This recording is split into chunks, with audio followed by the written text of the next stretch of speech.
आणि या ठिकाणी उपस्थित असणाऱ्या स्त्री पुरुष नागरिकांनो आणि सळसळत्या रक्ताच्या जिवंत हृदयाच्या शाबूत डोक्याच्या माझ्या तरुण मित्रांनो मैत्रिणींनो, आजचा आपला जो विषय आहे लोकशाही पुढील आव्हाने, हा विषय इतकं गंभीर वळण घेईल याची मला कल्पना नव्हती। मी जेव्हा जेव्हा भारतभर हिंडत असे, दिल्लीमध्ये जात असे, सगळ्या पत्रकारांना सांगत असे महाराष्ट्र फार वेगळा आहे, फुले शाहू आंबेडकरांचा हा महाराष्ट्र आहे, शिवाजी महाराजांचा हा महाराष्ट्र आहे, संत ज्ञानदेव संत तुकारामांपासून चालत आलेल्या वारकरी संप्रदायाचा, संत तुकारामांचा, गाडगे महाराजांचा, तुकडोजी महाराजांचा हा महाराष्ट्र आहे। आमच्या महाराष्ट्रामध्ये असं घडणं शक्य नाही असं मी फार ठमकावून सांगत असे। आणि आज आपल्या महाराष्ट्रामध्ये जे घडतंय ते इतकं अनाकलनीय आहे की हा कोणता महाराष्ट्र हेच कळत नाही। आपल्या देशामध्ये लोकशाही अजून शिल्लक आहे काही अंशी, विचार स्वातंत्र्य आणि बोलण्याचं स्वातंत्र्य अजून कायदेशीररित्या थांबवलं गेलेलं नाही। लवकरच निवडणुका होणार आहेत आणि निवडणुकीमध्ये जे पक्ष असतील, सत्तास्थानी असतील किंवा विरोधामध्ये असतील, त्यांच्या विरुद्ध टीका करण्याचा, सभ्य भाषेत टीका करण्याचा प्रत्येक नागरिकाला अधिकार आहे। असं असताना पुण्यामध्ये एक नवे आयुक्त बदलून जातात, जे पूर्वी नागपूरला होते। हे आयुक्त कोण? धीरेंद्र कृष्ण महाराज। या महाराजानं नागपूरमध्ये दोन्ही कायद्यांचं उघडपणे उल्लंघन केलं। Drugs and magic remedies act 1954 साधा कायदा आहे की एखाद्या माणसाला जर डॉक्टरची डिग्री नसेल आणि तरी तो रोगांचं निदान करत असेल किंवा रोग दुरुस्तीचा दावा करत असेल तर हा कायदेशीररित्या गुन्हा आहे। आणि हा केंद्राचा कायदा कॉग्निजिबल असल्यामुळं FIR दाखल करावा लागतो आणि अटक तात्पुरती का होईना करावीच लागते। दुसरा कायदा महाराष्ट्राचा जादूटोणा विरोधी कायदा, त्या कायद्यामधला प्रत्येक शब्द मी फायनल केलेला आहे। सगळ्या विरोधी पक्षाच्या नेत्यांना, मुख्यमंत्र्यांना, कॅबिनेट मंत्रिमंडळातल्या सदस्यांना, उपमुख्यमंत्र्यांना त्यातले बारकावे त्यांच्यापर्यंत पोहोचवलेत। आणि म्हणून 2013च्या डिसेंबरमध्ये दोन्ही सभागृहांमध्ये तो एकमताने संमत झाला, बहुमताने नाही, एकमताने संमत झाला। पुढे या कायद्याच्या प्रचार प्रसाराची एक समिती गठीत झाली, त्याचा मी सहअध्यक्ष आहे। त्या नात्याने संपूर्ण महाराष्ट्रामधल्या 35 जिल्ह्यांमधल्या पोलिसांचं, पोलीस अधिकाऱ्यांचं ट्रेनिंग घेतलं। 7 तास हे ट्रेनिंग चालायचं। त्यांना मी या कायद्यातले सगळे बारकावे समजावून सांगायचो। आणि धीरेंद्र कृष्ण महाराजाच्या दिव्य दरबारामध्ये तो डायरेक्टली म्हणतो, आपको जादूटोना किया है, टोटका किया है, आपकी जो नजदीक के रिश्तेदार है, आपकी काकी है, उसने किया है। आणि आपल्या जादूटोणा विरोधी कायद्यामध्ये एखाद्या व्यक्तीवर तू जादूटोणा करतो असं म्हणणं इटसेल्फ कायद्याने गुन्हा आहे। मिनिमम शिक्षा 6 महिन्यापासून 7 वर्ष कारावासाची आहे। मी स्वतः या कमिटीच्या लेटर हेडवर सही करून तक्रार केली। अमितेश कुमार पुण्याचे आत्ताचे आयुक्त आणि त्यावेळेसचे नागपूरचे आयुक्त यांना दोन्ही कायद्यांच्या कॉपीज दिल्यात। ज्या ACPंकडे ही जबाबदारी असते त्यांना त्यातले सगळे बारकावे समजावून सांगितले। महिनाभर काहीच ॲक्शन घेतली नाही। 2 दिवस आधी धीरेंद्र कृष्ण महाराज नागपुरातनं पळून गेला असं नागपूरच्याच पत्रकारांनी जाहीर केलं। आणि त्यानंतर अमितेश कुमार जाहीर करतात सगळ्या पत्रकारांपुढे की आम्ही याचा अतिशय सखोल अभ्यास केलेला आहे आणि दोन्हीही कायदे लागू होत नाहीत। हे बोलताना ते बोललेत की याला अंधश्रद्धा निर्मूलन कायदा लागू होत नाही। अंधश्रद्धा निर्मूलन हा शब्दच कुठे नाही आहे, तो जादूटोणा विरोधी कायदा आहे. मी स्वतः ही प्रत त्यांच्या हातामध्ये दिलेली आहे. दुसरं ते म्हणाले ड्रग्ज अँड कॉस्मेटिक ऍक्ट लागू होत नाही. ड्रग्ज अँड कॉस्मेटिक ऍक्ट हा कायदा आहे drugs and magic remedies act 1954. एका IPS अधिकाऱ्याला या दोन कायद्यांमधला फरक कळत नाही. मग IPS झाले कसे ते? आणि IPS मध्ये कोणी ढकललं जात नाही, चुकून पास केलं जात नाही. म्हणजे त्यांना माहीत असून दिशाभूल होईल या पद्धतीची वक्तव्य करून त्यांनी धीरेंद्र कृष्ण महाराजांवर ॲक्शन घेतली नाही. हेच अधिकारी आता पुण्यात गेलेत. पुण्यात गेल्यानंतर त्यांनी सगळ्यात पहिले स्वतःचं कर्तृत्व सिद्ध करण्यासाठी पुण्यातल्या सगळ्या बदमाश लोकांचे दोनदा त्यांची धिंड काढली. पुण्यातल्या सगळ्या वृत्तपत्रांनी, TV माध्यमांनी त्या गोष्टीचं कौतुक केलं की हा माणूस सगळ्या गुंडांना बटणीवर आणणार आहे. आणि या देशामध्ये 35 वर्षांपासून मांडणी करणारे निखिल वागळे, चौधरी आणि असीम सरोदे हे 3 कार्यकर्ते आपली मांडणी करतायत. राज्यघटनेनं कायदेशीररित्या दिलेल्या अधिकाराच्या आधारावर ते बोलतायत.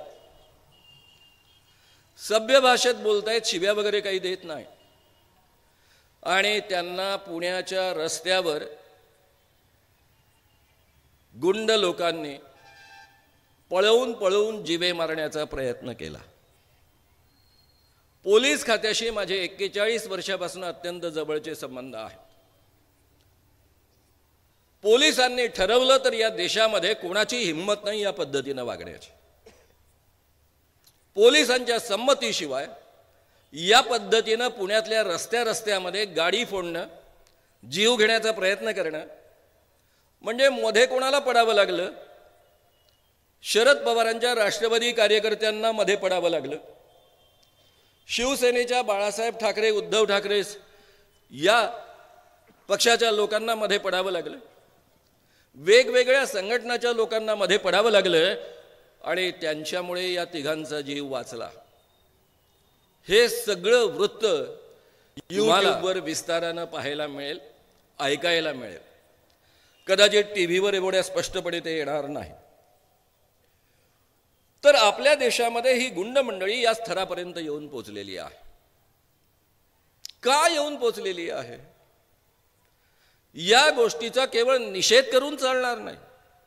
हे केवळ निषेधापर्यंत मर्यादित आपलं असणं योग्य नाही.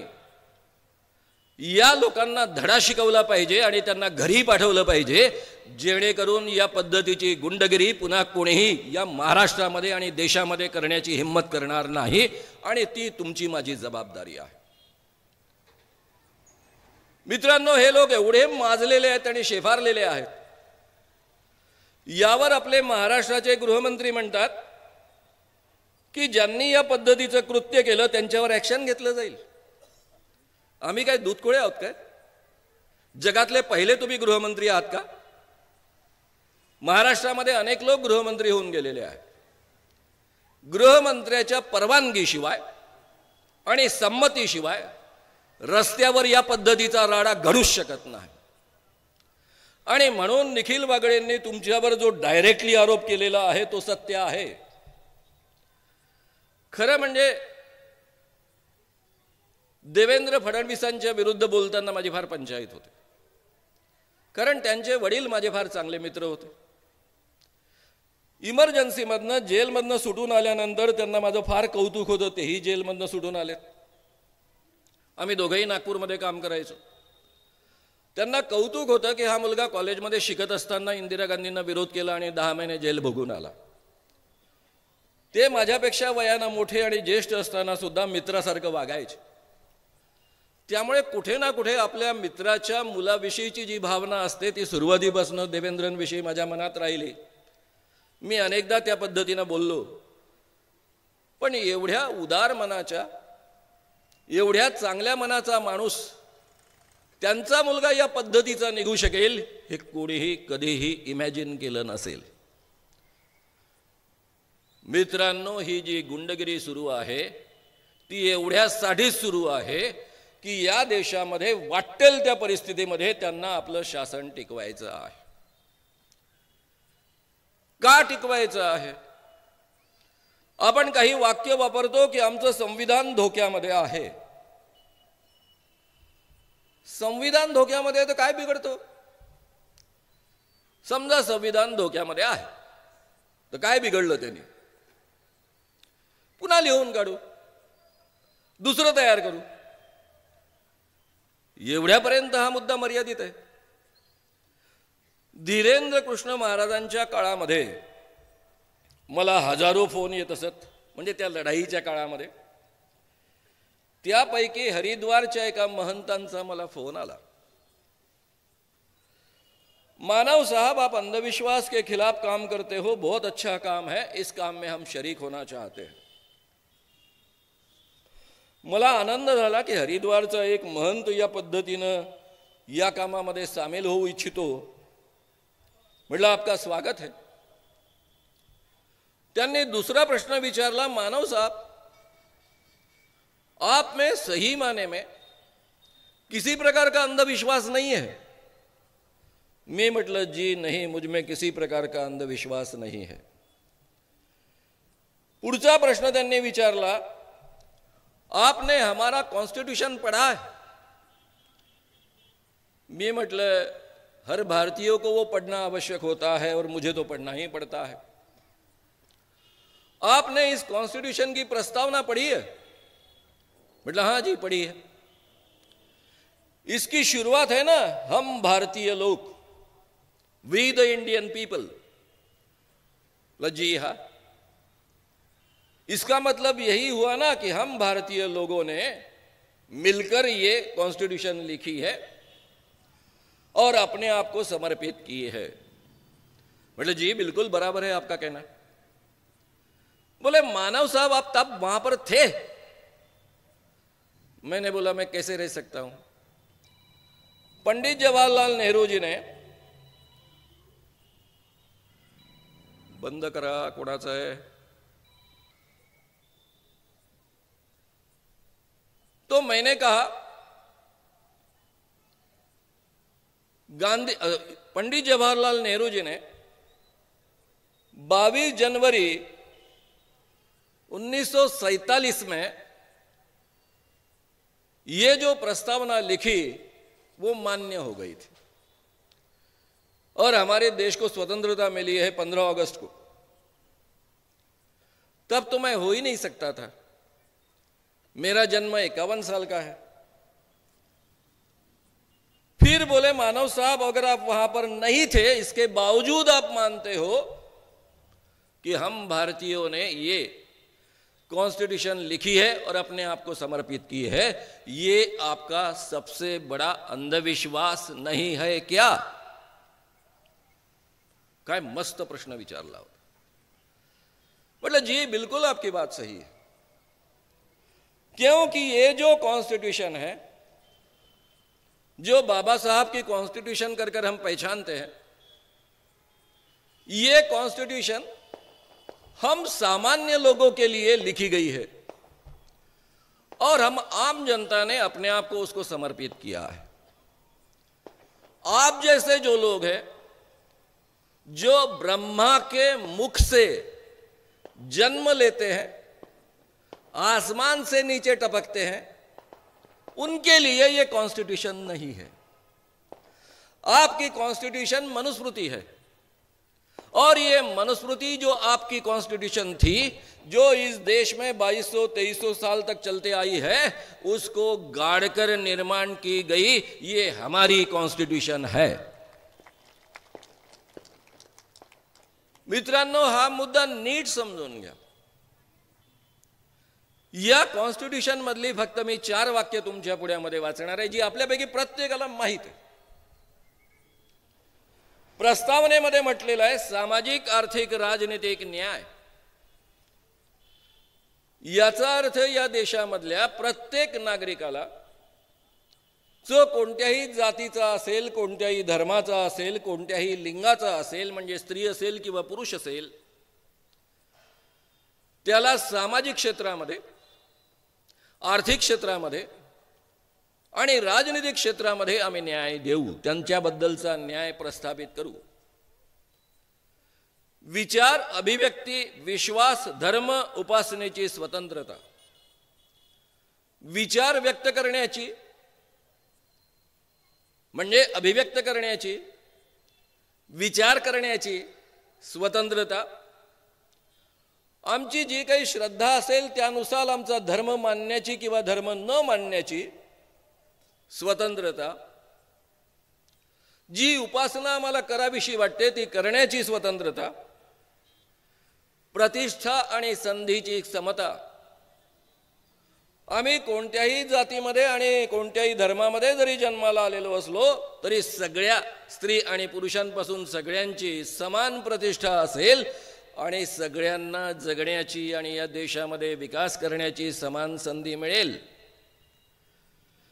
व्यक्तीची गरिमा आणि राष्ट्राची एकता आणि अखंडता सुनिश्चित करणारी बंधुता, व्यक्तीची प्रतिष्ठा कायम ठेवणारी आणि राष्ट्राची एकता आणि अखंडता सुरक्षित करणारी बंधुता. वेगवेगळ्या धर्माच्या लोकांमध्ये, वेगवेगळ्या जातीच्या लोकांमध्ये, स्त्री पुरुषांमध्ये या पद्धतीची इक्वॅलिटीच्या आधारावर असलेली बंधुता असेल. हे स्वप्न आमच्या घटनाकारांनी पाहिलं. हे स्वप्न एका दिवसात निर्माण झालं का? मी आता तुमच्या पुढ्यामध्ये बोलताना असं बोलतो आहे की श्याम मानव नावाचा एक माणूस तुमच्या पुढ्यामध्ये मी बोलतो आहे. हे माणूस म्हणून मला तुमच्या पुढे बोलण्याचा अधिकार कोणी दिला माहिती आहे? या भारतीय राज्यघटनेनं आणि या देशाच्या स्वातंत्र्यानं तो मला दिला आहे. मी या देशामध्ये कधीच माणूस नव्हतो. या देशाच्या परंपरेमध्ये माझी ओळख काय आहे माहिती आहे? एक शूद्र तुमच्या पुढ्यामध्ये बोलतो आहे. ही या देशातल्या परंपरेची माझी आणि तुमच्यामधल्या मेजॉरिटीची ओळख आहे. शूद्र कोण? कलियुगामध्ये जे 4 वर्ण असतात त्यापैकी 2 वर्ण क्षत्रिय आणि वैश्य हे सस्पेंड केलेले आहेत. त्यामुळे कलियुगामध्ये 2च वर्ण असतात, एक ब्राह्मण आणि दुसरे शूद्र. त्यामुळे ज्यांना ज्यांना वाटतं ना आम्ही 96 कुळी आहोत, आम्ही असे आहोत, आम्ही तसे आहोत, काढून टाका डोक्यातनं. शूद्र आहात, अधिकृतरित्या शूद्र आहात. हे केवळ पुराणात लिहिलेलं नाहीये.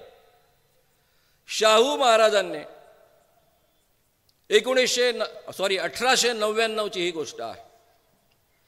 पंचगंगा नदीमध्ये ते स्नान करत असताना त्यांचा भटजी त्यांच्या पुढ्यामध्ये मंत्र म्हणत होता. त्यांच्या एका ब्राह्मण मित्राने लक्षात आणून दिलं की हा भटजी जो तुमच्या पुढ्यामध्ये मंत्र म्हणतो आहे तो पुराणातले मंत्र म्हणतो आहे, वेदांमधले म्हणत नाही. हा भटजी काही नवा नव्हता. वर्षानुवर्ष शाहू महाराजांचा नोकर होता. त्याला वर्षासन दिलं जायचं, पगार दिला जायचा. शाहू महाराजांनी स्वाभाविकच त्याला प्रश्न विचारला, का रे बाबा तू माझा भटजी आहे, माझा नोकर आहेस आणि माझ्या पुढे पुराणोक्त मंत्र का म्हणतोयस, वेदोक्त मंत्र का म्हणत नाहीस? त्यावर त्या भटजीने अतिशय नम्रपणे आणि उद्दामपणे उत्तर दिलं.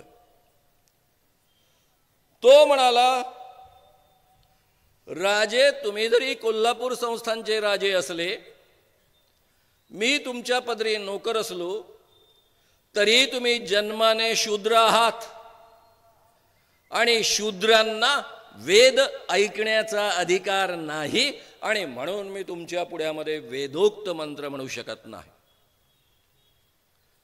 शाहू महाराजांना राग आला. त्यांनी त्याला काढून टाकलं, त्याचं वर्षासन बंद केलं, नोकरीवरनं त्याला हकललं. अख्ख्या महाराष्ट्रामध्ये आग लागली.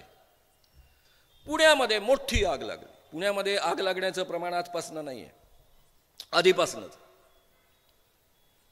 पुण्यामध्ये मोठी आग लागली. लोकमान्य टिळक, काँग्रेसच्या लोकांनी बारकाईनं ऐका, वडेट्टीवार इथे असते तर मला फार आनंद झाला असता. काय आपलं जुनं होतं आणि आपलं संचित काय आहे ते प्रत्येकाने नीट समजून घेतलं पाहिजे.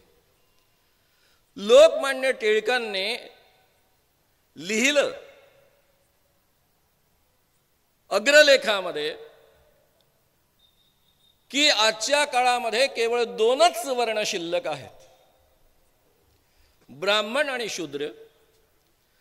कलियुगामध्ये क्षत्रिय आणि वैश्य हे वर्ण सस्पेंड केलेले असल्यामुळं ही जी चर्चा सुरू आहे की शाहू महाराज हे क्षत्रिय आहेत की शूद्र आहेत, ही चर्चा निरर्थक आहेत. शाहू महाराज जन्माने शूद्रच आहेत आणि त्यामुळे त्यांना संस्कृत मंत्र ऐकण्याचा अधिकार नाही आणि त्यामुळे त्यांच्या भटजीनं त्यांच्या पुढ्यात ते मंत्र म्हटले नाही, ते योग्यच आहे. उलट भटजीवर यांनी अन्याय केलेला आहे. लोकांनी प्रश्न विचारलेत, टिळकांनी त्याचं उत्तर दिलं. मग शिवाजी महाराजांचं काय? शिवाजी महाराज रयतेचे राजा, सर्वसामान्य माणसांमधनं त्यांनी सैनिक निर्माण केले, सवंगडी निर्माण केले, कधी जात पाळली नाही, कधी अस्पृश्यता पाळली नाही. महारांपासून अनेक अतिशूद्रांना त्यांनी किल्लेदार बनवलं, सेनापती बनवलं. स्त्रियांना बरोबरीच्या नात्यानं सन्मानानं वागवलं आणि म्हणून आपण शिवाजीला जनतेचा रयतेचा राजा असं म्हणतो.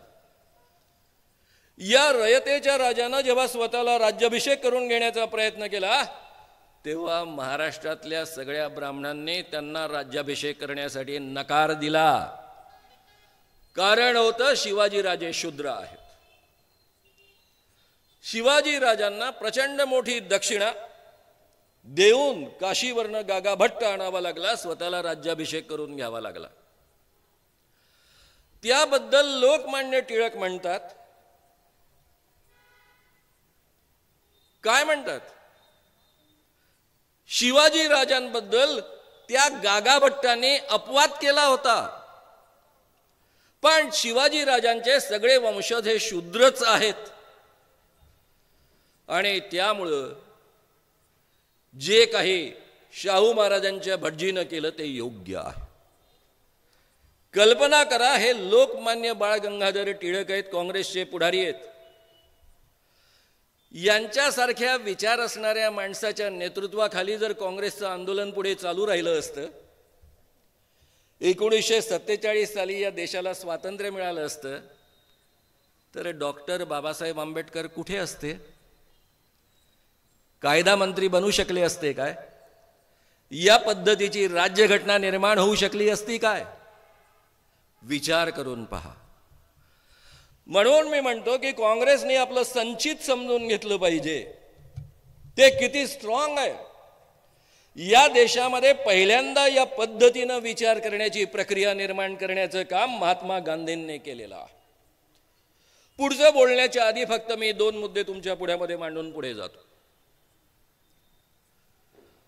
पंडित जवाहरलाल नेहरूंना महात्मा गांधींनी सांगितलं, ज्यावेळेस राष्ट्रीय सरकार बनण्याची वेळ आली, की डॉक्टर बाबासाहेब आंबेडकरांना कायदा मंत्री म्हणून तुमच्या मंत्रिमंडळामध्ये घ्या. डॉक्टर बाबासाहेब आंबेडकर आणि काँग्रेस यांचं सख्य नव्हतं. डॉक्टर बाबासाहेब आंबेडकर ऑलरेडी घटना समितीवर एक सदस्य म्हणून त्यावेळेस 300 सदस्य होते, त्यापैकी एक निवडून आले होते. आणि ज्या भागातनं ते निवडून आले ते आजच्या बांगलादेशमध्ये गेला, म्हणजे पाकिस्तानात गेला. त्यामुळे डॉक्टर बाबासाहेब आंबेडकरांना पुन्हा मुंबई प्रांतातनं निवडून आणावं लागलं. महात्मा गांधींनी डॉक्टर बाबासाहेब आंबेडकरांनी कायदा मंत्री बनवा असं का सुचवलं? तुम्ही म्हणाल बाबासाहेब आंबेडकर खूप विद्वान होते म्हणून. बाबासाहेबांची विद्वत्ता अर्थशास्त्रामध्ये अधिक होती, त्यांना अधिक PhDs अर्थशास्त्रामध्ये होते. महात्मा गांधी त्यांना अर्थमंत्री बनवा असं नाही बोललेत, कायदा मंत्री बनवा, कारण त्याच खाद्याच्या माध्यमातून पुढचं घटनेचं काम चालणार आहे. आणि त्यामुळे डॉक्टर बाबासाहेब आंबेडकर हे मसुदा समितीचे अध्यक्ष बनू शकलेत. महत्त्वाचा रोल प्ले करू शकले. महात्मा गांधींनी सांगितलं, पंडित जवाहरलाल नेहरू स्वतः आंबेडकरांना भेटायला गेलेत, त्यांना विनंती केली की माझ्या मंत्रिमंडळामध्ये लॉ मिनिस्टर म्हणून या. आणि बाबासाहेबांचं, गांधींचं आणि नेहरूंचं सख्य नसताना सुद्धा त्यांनी ही ऑफर स्वीकारली. मंत्री बनण्याचा फार हौस होती म्हणून नाही, तर या देशामध्ये जी घटना बनते आहे त्यामध्ये मला महत्त्वाचा रोल प्ले करता येणार आहे आणि या देशामधल्या शेवटच्या माणसाला आणि खास करून स्त्रियांना मी न्याय देऊ शकणार आहे, हे त्यांना उत्तमरित्या माहीत होतं आणि म्हणून त्यांनी ती ऑफर स्वीकारली. या तिघांच्या सामायिक इच्छेमधनं या पद्धतीची राज्यघटना निर्माण झालेली आहे. 1920 साली लोकमान्य टिळकांचा मृत्यू झाला. त्यानंतर अवघ्या काही महिन्यांमध्ये 25 डिसेंबर 1920ला नागपूरला एक राष्ट्रीय अधिवेशन भरलं काँग्रेस. त्यामध्ये एक अंत्यच संमेलन आयोजित करण्यात आलं होतं. त्यामध्ये महात्मा गांधी बोलताना असं बोलतात, मी मुद्दाम ऐकवतोय कारण आधी मी तुम्हाला टिळक ऐकवले, त्यामुळे मला गांधी ऐकवण्याचा भाग आहे. या काँग्रेसच्या अधिवेशनामध्ये गांधी म्हणतात, मैं खुद एक हिंदू हूं और मैं रूढ़िवादी होने का दावा करता हूं. मैं एक सनातनी हिंदू हूं. छुआछूत की प्रथा एक पाप है और इसे खत्म किया जाना चाहिए. मैं इस पाप को मिटाना अपने कर्तव्य के रूप में देखता हूं. मैं खुद को हिंदू कहने में भी शर्म महसूस करता हूं.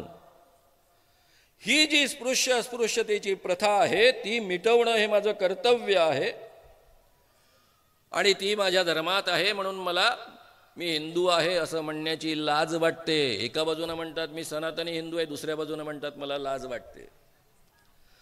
जाति के आधार पर भेदभाव करता है वह सनातनी हिंदू नहीं हो सकता है. मित्रांनो, महात्मा गांधी नेतृत्व स्वीकारत होते तोपर्यंत काँग्रेसमध्ये उच्चभ्रू लोकांचं वर्चस्व होतं. अजून महात्मा गांधींच्या हातामध्ये नेतृत्व आलेलं नव्हतं आणि पहिल्याच अधिवेशनामध्ये टिळकांनंतरच्या ते छुआछूतच्या प्रश्नाला हात लावत आहेत, सुधारणेच्या गोष्टी करता आहेत. 1920 नंतर जे काही वळण काँग्रेसच्या सगळ्या आंदोलनाने घेतलं त्यामध्ये समतेचं बीज, स्वातंत्र्याचं बीज, अहिंसेचं बीज, बंधुभावाचं बीज प्रयत्नपूर्वक रोवण्यात आलं. सगळ्या धर्माच्या, जाती धर्माच्या स्पृश्य आणि अस्पृश्य लोकांना चळवळीमध्ये इक्वल लेव्हलवर सहभागी करून घेण्यात आलं. ख्रिश्चनांना, मुस्लिमांना सुद्धा बरोबरीच्या नात्यानं त्यामध्ये सहभागी करून घेण्यात आलं. त्यातून काँग्रेसच्या या सगळ्या प्रयत्नातनं या 3 मूल्यांची बीजं आपल्या देशामध्ये रोवल्या गेलीत. 1920 ते 1947 या पद्धतीनं ही आंदोलनं चालत राहिली आणि म्हणून मित्रांनो, या 4 मूल्यांच्या आधारावर तुम्हाला मला सर्वसामान्य माणसाला न्याय देणारी, प्रतिष्ठा देणारी एक राज्यघटना निर्माण होऊ शकली. या देशामध्ये कधीच समता नव्हती. मी मनुस्मृतीमधले काही उल्लेख तुमच्या पुढ्यामध्ये करणार आहे, त्यावेळेस तुमच्या लक्षात येईल. या देशामध्ये ना कधी आर्थिक समता होती, ना कधी राजकीय समता होती, ना कधी सामाजिक समता होती. या देशामध्ये कोणत्याच प्रकारचं स्वातंत्र्य नव्हतं. स्त्रियांना आणि शूद्रांना शिकण्याचं सुद्धा स्वातंत्र्य नव्हतं. विचार व्यक्त करण्याची तर गोष्टच दूर राहिली. बोलण्याचं स्वातंत्र्य नव्हतं. या देशामधल्या सर्वसामान्य माणसाला तुम्ही म्हणू शकता की बंधुता होती, पण बंधुता कशा पद्धतीची होती जरा आठवून पहा. माझ्या वयाची जी माणसं असतील त्यांनी आपली ग्रामीण जनतेमधलं वातावरण आठवून पहा. अनेक माणसांना घराच्या उंबरठ्याच्या आत प्रवेश नसायचा. पाटलाच्या घरी फुकटची सगळ्यांना चहा पाजला जायचा, जो पाहुणा घरी येईल तो. पण जे स्पृश्य असत, म्हणजे स्पृश्य समजले जात असत, हे सारे अशूद्रच हा, तरी त्यातले जे स्पृश्य समजले जात असत त्यांना उंबरठ्याच्या आत प्रवेश, त्यांना स्वतः पाहुण्यांच्या घरची मंडळी म्हणजे त्या घराची मंडळी चहा देत असत.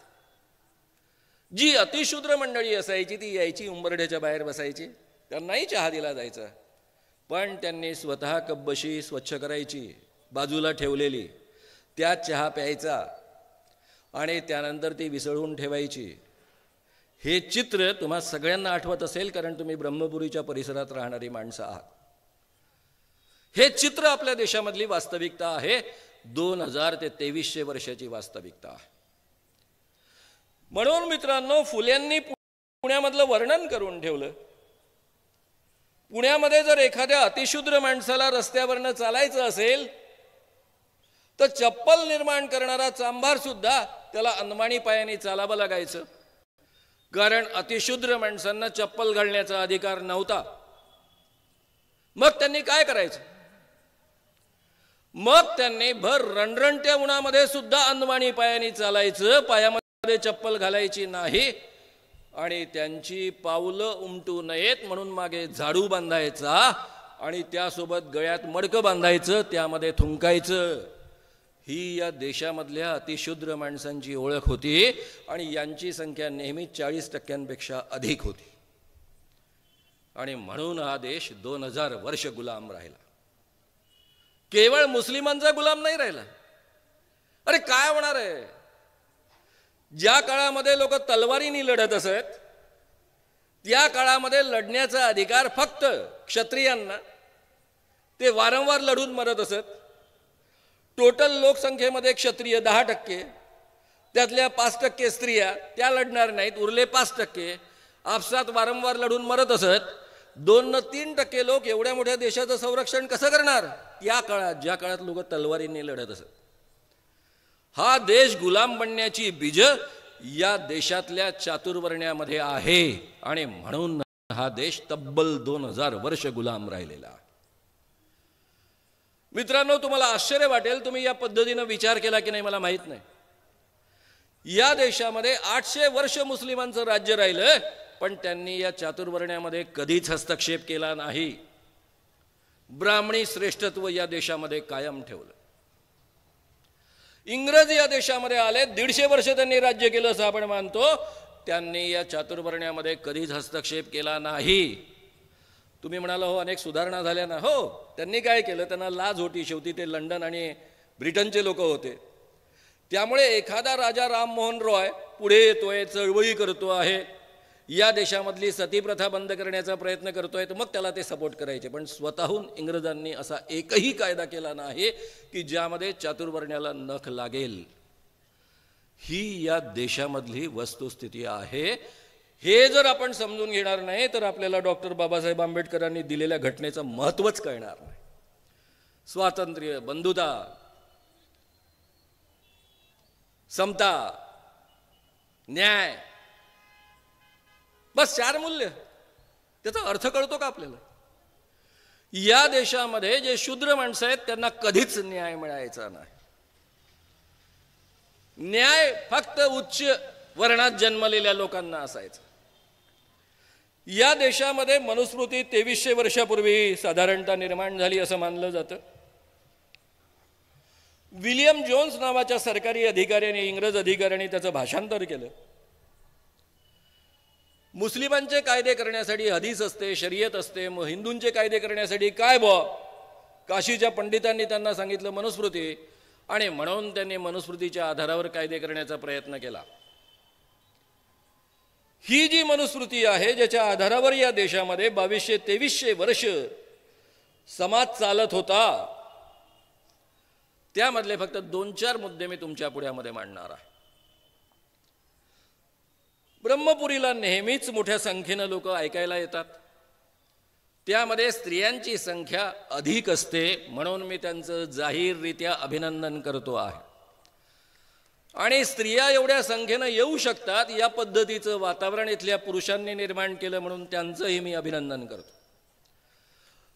पण मित्रांनो, ह्या ठिकाणी ह्या ज्या स्त्रिया बसलेल्या आहेत त्यांची अवस्था 100-150 वर्षापूर्वी काय होती?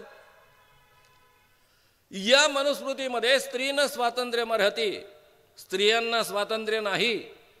लहानपणी बापानं, तरुणपणी पतीनं आणि म्हातारपणी मुलानं पाळायची ती वस्तू आहे. या पलीकडे तिला अधिकार नव्हता. ज्या पोराला ती पोटातनं जन्म द्यायची, त्याचं संगोपन करायची, त्याला मोठं करायचं, त्याच्या आज्ञेत तिला राहावं लागायचं. हे मनुस्मृतीमधलंच वचन आहे, मी काही बाहेरचं बोलत नाहीये. सावित्रीबाई फुले नावाची एक थोडी वेडपट बाई आमच्यासारखी,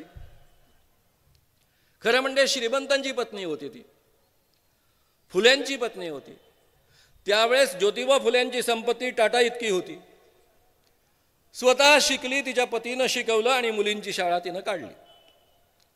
या देशामध्ये स्त्रियांना शिक्षण अलाउड नाही, धार्मिक पाप आहे. ज्यांच्या घरातल्या स्त्रिया शिकतात त्यांचे सगळे पितर नरकात जातात. आणि त्यामुळं जेव्हा सावित्रीबाई फुले आपल्या घरून निघायच्या, शाळेमध्ये शिकवायला जायच्या, त्यावेळेस पुण्यातली तथाकथित सुसंस्कृत मंडळी त्यांच्यावर कचरा फेकायची, घाण फेकायची, त्यांना कुलटा म्हणायची. कुलटा म्हणजे वेश्या. पण ही बाई डगमगली नाही. रोज बिचारी एक ॲडिशनल पातळ आपल्या थैलीत घेऊन जायची, शाळेमध्ये गेल्यानंतर नवं पातळ घालायची आणि मुलींना उत्साहानं शिकवायची. म्हणून माझी आज 92 वर्षाची आई शिकलेली आहे, तुमच्या माझ्या मुली शिकता आहेत आणि एवढ्या संख्येनं स्त्रिया इथे येऊन पोचलेल्या आहेत. हे या देशामधले मनुस्मृतीचे नियम उखडणारे सगळे प्रयत्न आहेत. महात्मा गांधींनी आपल्या सगळ्या आंदोलनामध्ये, सत्याग्रहामध्ये स्त्रियांचा सहभाग मोठ्या प्रमाणावर करून घेतला आणि या देशामधल्या स्त्रिया पहिल्यांदा मोठ्या संख्येनं बाहेर यायला लागल्या. डॉक्टर बाबासाहेब आंबेडकरांनी पंडित जवाहरलाल नेहरूंसोबत भांडण करण्या इतपत भूमिका घेतले हिंदू कोड बिलसाठी. हिंदू कोड बिलमध्ये सगळ्यात मोठा न्याय या देशातल्या स्त्रियांना मिळालेले आहेत, हिंदू स्त्रियांना मिळालेले आहेत. या देशात 80% लोक हिंदू आहेत.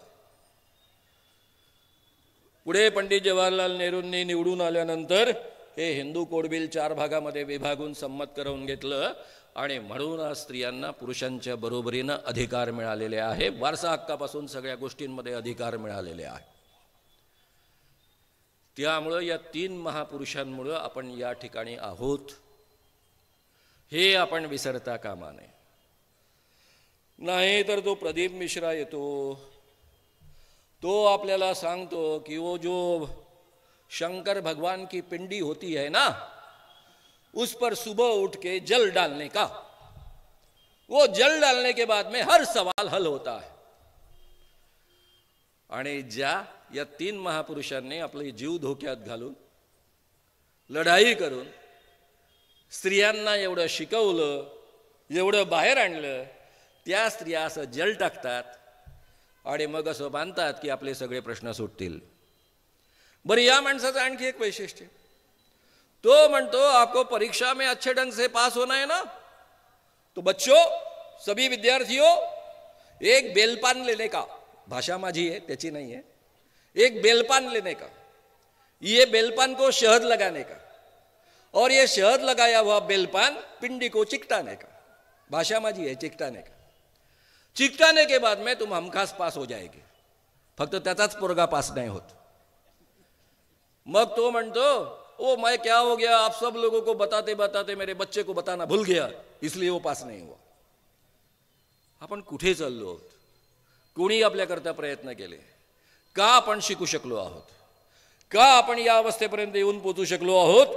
याचं भान आपल्यापैकी सगळ्यांना, केवळ स्त्रियांना नाही, तुम्हाला मला सगळ्यांना असलं पाहिजे.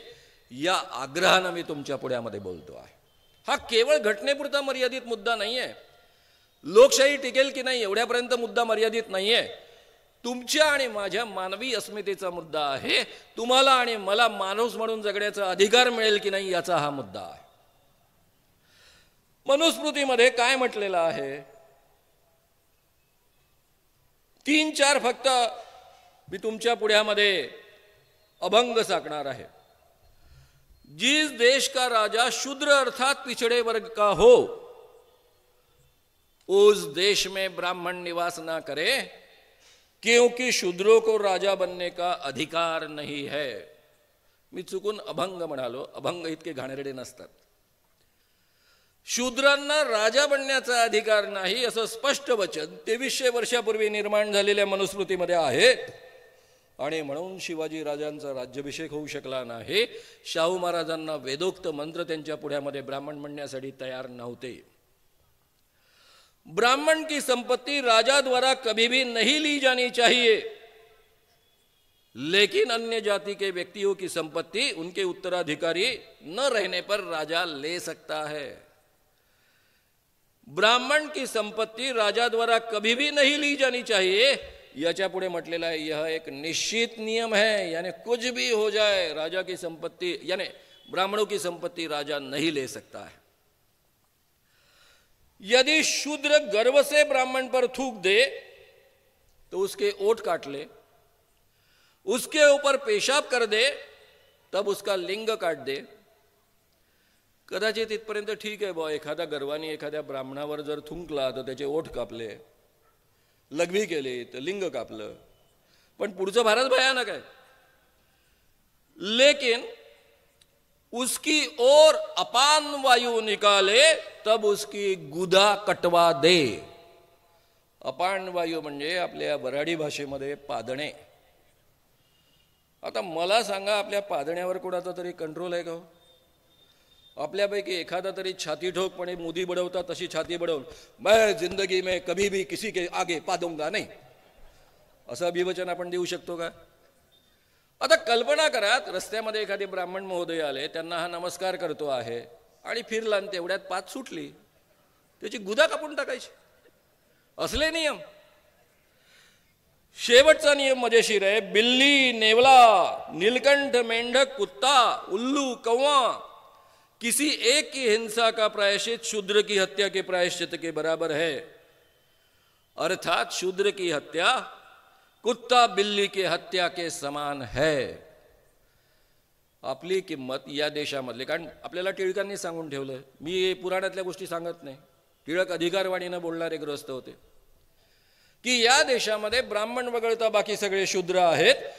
याचा अर्थ या देशामध्ये किमान 94 ते 95% लोक शूद्र आहेत. बरोबर आहे ना? आता अजून आपल्या देशामध्ये जातीगत जनगणना झालेली नाही. ती होण्याचं अभिवचन इंडिया आघाडीनं दिलेलं आहे. महाराष्ट्रातल्या सगळ्या विरोधी पक्षांनी दिलेलं आहे, जे आता विरोधात आहेत त्यांनी, की आम्ही जातीगत जनगणना करू. त्यावेळेस आपल्याला निश्चित आकडा कळेल आणि ती होणं गरजेचं आहे.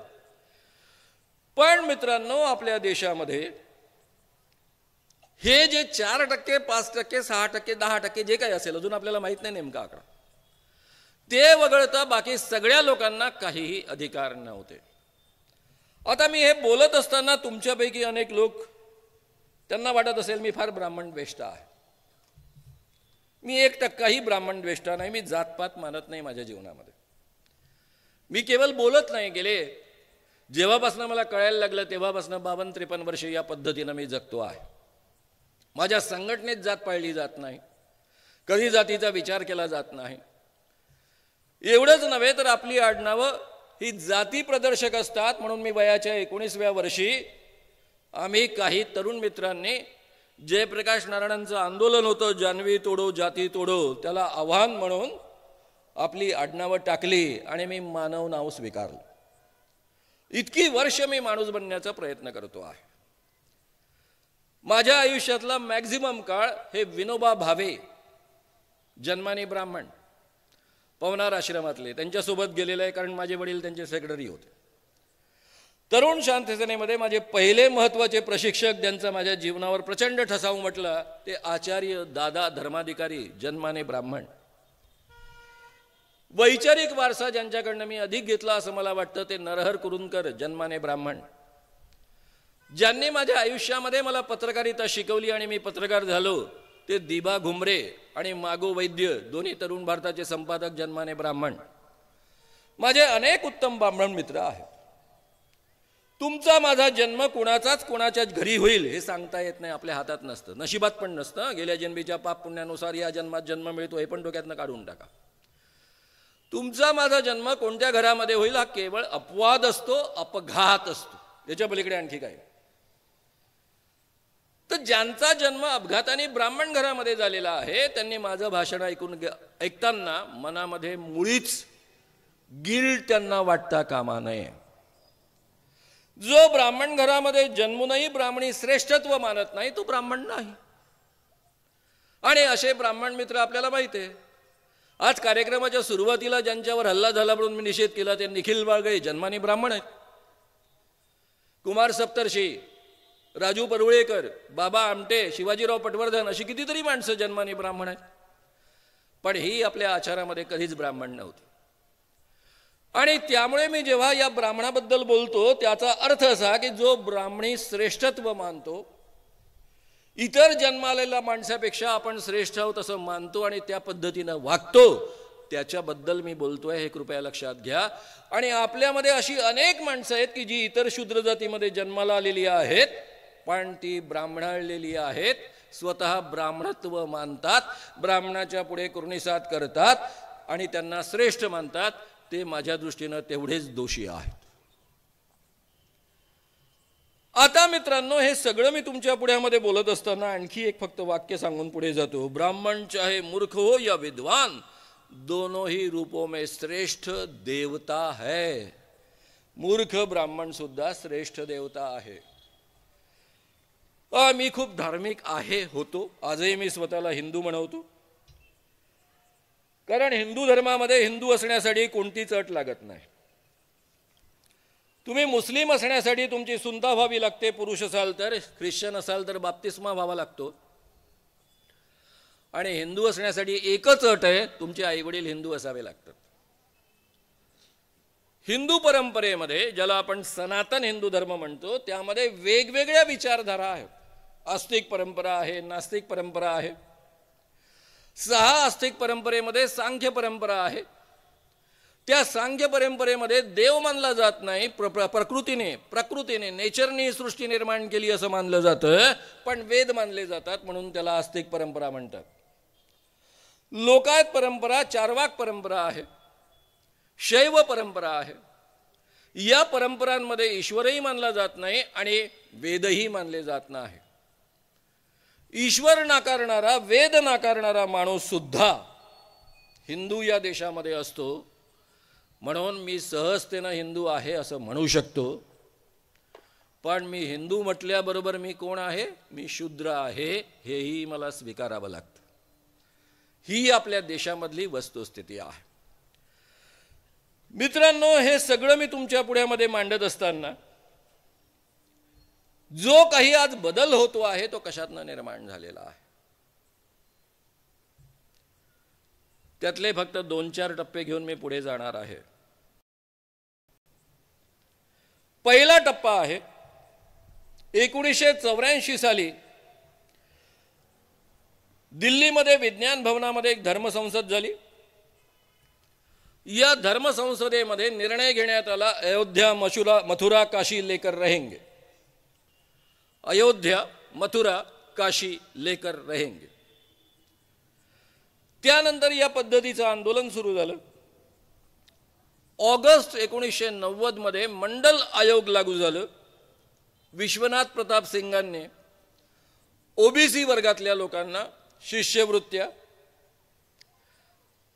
शिक्षणात आणि नोकऱ्यांमध्ये रिझर्वेशन्स दिले. त्यामुळे या लोकांच्या पोटामध्ये प्रचंड पोटशूळ उठलं. या मंडलला उत्तर देण्यासाठी त्यांनी कमंडल आंदोलन सुरू केलं. 25/9/1990 म्हणजे 25 सप्टेंबर 90ला रथयात्रा सुरू झाली सोमनाथपासून. 6 डिसेंबर 92ला बाबरी मस्जिद ढळली. बाबरी मस्जिद पडल्यानंतर या देशामध्ये प्रचंड मोठ्या दंगली उसळल्या. 2000 लोक मारले गेलेत. माझ्या एकट्या मुंबईमध्ये दंगे झालेत. त्यावेळेस मी 90 सालापासून मुंबईत राहतोय. 575 मुस्लिम लोक मारले गेले, 275 हिंदू मारले गेले, 50 इतर धर्मीय मारले गेले, 900 लोक मारले गेलेत. 50 दिवस हे दंगे सुरू होते. संपूर्ण मुंबई असुरक्षित होती 50 दिवस. मी त्यावेळेस नालासोपाराला राहायचो. तिथून दादरला जायचो कारण माझी कार्यशाळा सुरू होती. एकही विद्यार्थी यायचा नाही पण मी रोज जायचो. आणि फक्त रेल्वे लाईन सुरक्षित होती कारण त्याचे DIG सुधाकर सुराटकर नावाचे एक IPS अधिकारी होते. आणि त्यांनी एकाही माणसाला संपूर्ण 50 दिवसामध्ये दंगे उसळल्यानंतर चाकू लागू दिलेला नव्हता. इतकं सुंदर काम पोलिसांनी आणि त्यांनी केलेलं होतं. मुंबईचे दंगे आटोक्यात येत नाही म्हणून संरक्षण मंत्री असलेले शरद पवार यांना महाराष्ट्रामध्ये मुख्यमंत्री म्हणून पाठवलं. आपल्यापैकी अनेक लोक शरद पवारांविषयी फार काहीही बोलत असतात आणि आम्ही पत्रकार लोक तर काहीही बरळत असतो. या माणसाचं प्रशासनावरची पकड आणि शासन कौशल्य याची आपल्याला माहिती नसते. शरद पवार महाराष्ट्रात मुख्यमंत्री म्हणून आले आणि 72 तासांमध्ये त्यांनी संपूर्ण दंगे आटोक्यात आणलेत. हे या माणसाचं वैशिष्ट्य आहे. याला प्रतिक्रिया म्हणून बॉम्बस्फोट झालेत. मुंबईमध्ये जे बॉम्बस्फोट झाले त्यामध्ये जवळपास 1400 लोक जखमी झाले, 257 लोक जीवे मारले गेलेत. 2002 मध्ये गुजरातमध्ये दंगे झालेत. गुजरातमधल्या दंग्यांमध्ये 2000 लोक मारले गेलेत. प्रेतांचा खच या देशामध्ये निर्माण करून बीजेपीच्या सत्तानाचा सूर्य चढत गेलेला आहे, हे कधीही विसरू नका. प्रेतांच्या ढिगाऱ्यावर यांनी आपली सत्ता निर्माण केलेली आहे. त्यामुळे या लोकांना, काही पत्रकारांना, वकिलांना, सामाजिक क्षेत्रामध्ये काम करणाऱ्या विश्वंभर चौधरी सारख्यांना रस्त्यामध्ये मारून टाकणं कधीही चुकीचं वाटत नाही. माणसं मारूनच ही माणसं सत्तेवर आलेली आहे. आतापर्यंत आपल्यापैकी अनेकांनी हे माफ केलं. यांच्या अनेक धर्मसंसदा भरतात. हरिद्वारला भरली, रायपूरला भरली, अलीगडला भरली. त्यांच्यामधला साधू स्वामी प्रबोधानंद म्हणतो, हमारा हिंदू राष्ट्र बनेगा तो ना नेता रहेगा ना IAS IPS अधिकारी रहेंगे. ऐका, IPS अधिकारी इथे असतील तर अशा पद्धतीचं हिंदू राष्ट्र हे आणू इच्छितात. कारण यांना असल्या नोकरांची गरजच नाही ना, जे बुद्धीच्या भरोश्यावर येतात. त्यात अनेक शूद्र पण असू शकतात. आमचे असतील की लोक. या देशामध्ये नेत्यांची गरज नाही, कारण हिंदू राष्ट्र असेल. पुढे ते म्हणतात, हिंदू रहेगा तो गाय, मठ, साधू, संत रहेंगे. म्हणजे या देशामधल्या तुमच्या माझ्यासारख्या 80% शूद्रांचं काम काय आहे? साधूला जिवंत ठेवणं, त्यांचे मठ जिवंत ठेवणं आणि गायी जिवंत ठेवणं. हे आपल्या आयुष्याचं प्रयोजन आहे.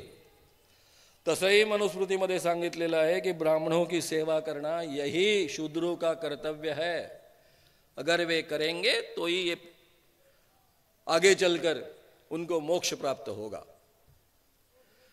तर मित्रांनो, यातला एक कालीचरण नावाचा महाराज आहे. तो म्हणतो, गोडसेने अच्छा किया, हरामी महात्मा गांधी को मार डाला, उसने देश को बर्बाद किया.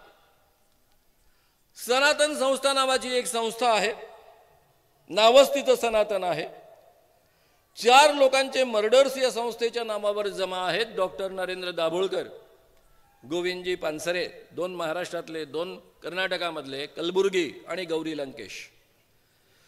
ही सनातन संस्था म्हणते, महात्मा गांधीच्या आत्म्यामध्ये सैतानाने प्रवेश केला आणि त्या माध्यमातून हा देश बर्बाद केला. गांधींनी हा देश का बर्बाद केला? कारण या देशातली चातुर्वर्ण व्यवस्था मोडीत काढणारी मूल्य त्यांनी 1920 सालापासून या देशामध्ये रोवायला प्रयत्न केला आणि ब्राह्मणी वर्चस्वाला शह दिला आणि म्हणून त्यांचा गांधी नंबर 1चा शत्रू आहे आणि त्यांना त्यांचा मर्डर करावा लागतो. मित्रांनो, आणखी यांचे काही महान लोक आहेत. त्यापैकी मला वाटतं एकाचं नाव तुम्हाला चांगलं माहित आहे, संभाजी भिडे. यांचं वक्तव्य अतिशय प्रसिद्ध आहे. माझ्या बगीच्याचे आंबे खा म्हणजे तुम्हाला हमखास मुलगा होईल. आता मुलं आणि मुली कशा होतात? स्त्रीचं अंडबीज, त्यामध्ये XX क्रोमोझोम्स असतात. पुरुषाचा शुक्रजंतू, त्यामध्ये X आणि Y क्रोमोझोम्स असतात. XX एकत्र आले तर स्त्रीचा गर्भ थांबतो. XY क्रोमोझोम्स एकत्र आले तर पुरुषाचा गर्भ थांबतो. संभाजी भिडेच्या बगीच्यातले आंबे खाल्ले की हमखास मुलगा होतो. याचा अर्थ यांच्या आंब्यामध्ये वाय क्रोमोझोम्स असतात. एवढे हे ग्रेट आहेत. हे संभाजी भिडे म्हणतात पुढे, यांनी अमरावतीला हे वक्तव्य केलं, तुम्ही सगळ्यांनी पाहिलेलं असणार, ऐकलेलं असणार. महात्मा गांधी मुस्लिम मालिक की उपज है, म्हणजे महात्मा गांधींची आई एका मुस्लिम मालकासोबत वगैरे वगैरे, त्यातून गांधींचा जन्म झाला. हे लोक इतके सुसंस्कृत आहेत की इतरांच्या आयांच्या चारित्र्याची चिवडाचिवड करतात. हे लोक जेव्हा मला फोन करतात तो पहिला प्रश्न विचारतात, तुम्हारी माँ कितने मुस्लिम लोगों के साथ सोई है. ही यांची संस्कृती आहे. याच लोकांनी जिजाऊंबद्दल आणि शिवाजी राजांबद्दल जेम्स लेनच्या नावाखाली जी काही कुजबूज चालवली होती ती आपल्या महाराष्ट्राला अख्ख्या माहीत आहे. याच मनोवृत्तीची लोक आहेत. एवढं आक्षेपार्ह विधान केल्यानंतर आमचे अत्यंत शांतताप्रिय, कर्तव्य दक्ष माजी मुख्यमंत्री देवेंद्रजी फडणवीस, सध्याचे गृहमंत्री आणि उपमुख्यमंत्री देवेंद्रजी फडणवीस सभागृहामध्ये म्हणतात, वो कुछ भी हो, ते काही असो, संभाजी भिडे आमचे पूजनीय गुरुजी आहेत. काय म्हणाल याला, कोणता शब्द वापराल तुम्ही? अशा माणसाबद्दल पूजनीय गुरुजी असा शब्द हे वापरतात. आणि निखिल वागळेंनी मोदींबद्दल आक्षेप घेतला, त्यावर उत्तर देताना हे म्हणतात की निखिल वागळेंनी मोदीबद्दल आक्षेप घेता कामा नये. गांधींबद्दल इतकं घाणेरडं बोलल्यानंतर तुम्ही त्यांचं समर्थन करता, पूजनीय गुरुजी म्हणता. ही तुमची संस्कृती आहे. यांची लायकी, यांची संस्कृती ओळखा आणि यांना घरचा रस्ता दाखवा, नाही तर उद्या काय करतील याची गॅरंटी नाही. मित्रांनो, हे माणसं आता खरं म्हणजे हे इतने विज्ञान विरोधी आहेत की काय बोलावं तेवढं कमीच आहे. नागपूरला इंडियन सायन्स काँग्रेस भरली होती. त्यातली मी 2 उदाहरणं गमतीनं तुम्हाला सांगणार आहे. मी स्वतः इमाने इतबारे अटेंड केली. माझे नागपूरच विद्यापीठात असल्यामुळं सगळे प्राध्यापक मित्र त्यांनी आग्रह केला की तू अटेंड केली पाहिजे. आणि मी जे काम करतो ते इमाने इतबारे करतो, त्यामुळे मॅक्झिमम सगळे पॉसिबल सेशन्स मी अटेंड केले. एक सेशन होतं आरोग्यावरचं. एक आयुर्वेदाचार्य उभे राहिले आणि म्हणायला लागले, या ॲलोपॅथीमध्ये डायबिटीस तपासायचा म्हणजे केवढ्या कटकटी आहेत. पहिले शुगरचं, म्हणजे पहिले रक्त तपासायचं, त्यात शुगरचं पर्सेंटेज अधिक असलं लक्षात आलं की दुसऱ्या दिवशी उपाशीपोटी शुगर म्हणजे रक्त तपासायचं. मग जेवण झाल्यावर रक्त तपासायचं. 3दा रक्त तपासल्यावर डायबिटीस आहे की नाही कळतं. आमचं आयुर्वेद केवढं ग्रेट आहे, परंपरेनं चालत आलेलं आहे. किती सोपं आहे. माणूसानं लघवी केली, त्याला मुंगळे शिवले की डायबिटीस आहे. आता तुम्ही कल्पना करा, आजकाल पोरं 5-5 वर्ष शिकून BMS होतात. 4-4.5 वर्ष असेल, 5 वर्ष असेल, जे काही असेल, कमी जास्त होऊ शकतं, कारण मला आधीची माहिती आहे, आत्ताची माहिती नाही. हे BMS झालेले डॉक्टर मुतारीमध्ये उभे आहेत कोट घालून. कोण कुठे मुत्त, याला मुंगळे डसले काय, म्हणजे लघवीला डसले काय. बरं, मुंगळे नसतील, मुतारे आजकाल स्वच्छ असू शकतात, मग मुंगळे डब्यांमध्ये आणायचे, मुतला की लावले मुंगळे. काय बोलतो आपण, कसं बोलतो. एक आफ्रिकन सायंटिस्ट होता, त्याने ऑब्जेक्शन घेतलं. तो म्हणाला, मेरे जानकारी के अनुसार जेव्हा तुम्ही कितीही साखर खाल्ली आणि काही खाल्ली तर लघवीतनं जे बाहेर येतं ते ग्लुकोज असतं, आणि ग्लुकोजला तर माकोडे लागत नाहीत. त्यावर त्यांना उत्तर देता आलं नाही. या इंडियन सायन्स काँग्रेस हा गव्हर्नमेंटचा उपक्रम आहे. जगभरातले सायंटिस्ट त्याकरता येत असतात. दरवर्षी एकदा ते भरतं. मोठा इव्हेंट झाला नागपूरमध्ये. स्वागताकरता रांगोळ्या काढलेल्या होत्या. पत्रकारांनी प्रश्न विचारला, ह्या रांगोळ्या का काढल्या? किती साधं उत्तर होतं की ही आमची संस्कृती आहे, रांगोळ्या काढलं की छान वाटतं, प्रसन्न वाटतं, सौंदर्य वाढतं, आणि म्हणून आम्ही रांगोळ्या काढल्या. कोणी ऑब्जेक्शन घेतलं असतं का? कोणाला आवडत नाही सौंदर्य, कोणाला आवडत नाही छान वातावरण. तसं नाही उत्तर दिलं. आयोजकेने उत्तर दिलं, की या इंडियन सायन्स काँग्रेसमध्ये अतृप्त आत्म्यांचा हैदोस निर्माण होऊन त्यामध्ये विघ्न येऊ नये म्हणून आम्ही रांगोळ्या काढलेल्या आहेत. या रांगोळ्या काढल्यामुळं अतृप्त आत्मे इंडियन सायन्स काँग्रेसमध्ये शिरू शकत नाही. आणि हे लोक काय आपल्याला शिकवणार आहेत, कशा पद्धतीनं काय करणार आहेत, त्याची तुम्हाला नीट कल्पना आहे. यांचा एक बाबा, त्याच्याबद्दल मी बोलणारच आहे नंतर, पण आता मोदींवर डायरेक्टली येतो. त्याच्या आधी सत्यपाल सिंह नावाचे गृहस्थ जे आमच्या मुंबईचे पोलीस कमिशनर होते, एकदा मला त्यांना भेटण्याचा योग आला होता. मुंबईचं पोलीस कमिशनर हे पद महाराष्ट्रातलं नंबर 2चं पद आहे. पोलीस महासंचालक DG नंबर 1 आणि मुंबई पोलीस कमिशनर नंबर 2. हे अधिकारी पुढे मनुष्य विकासबळ राज्यमंत्री झालेत.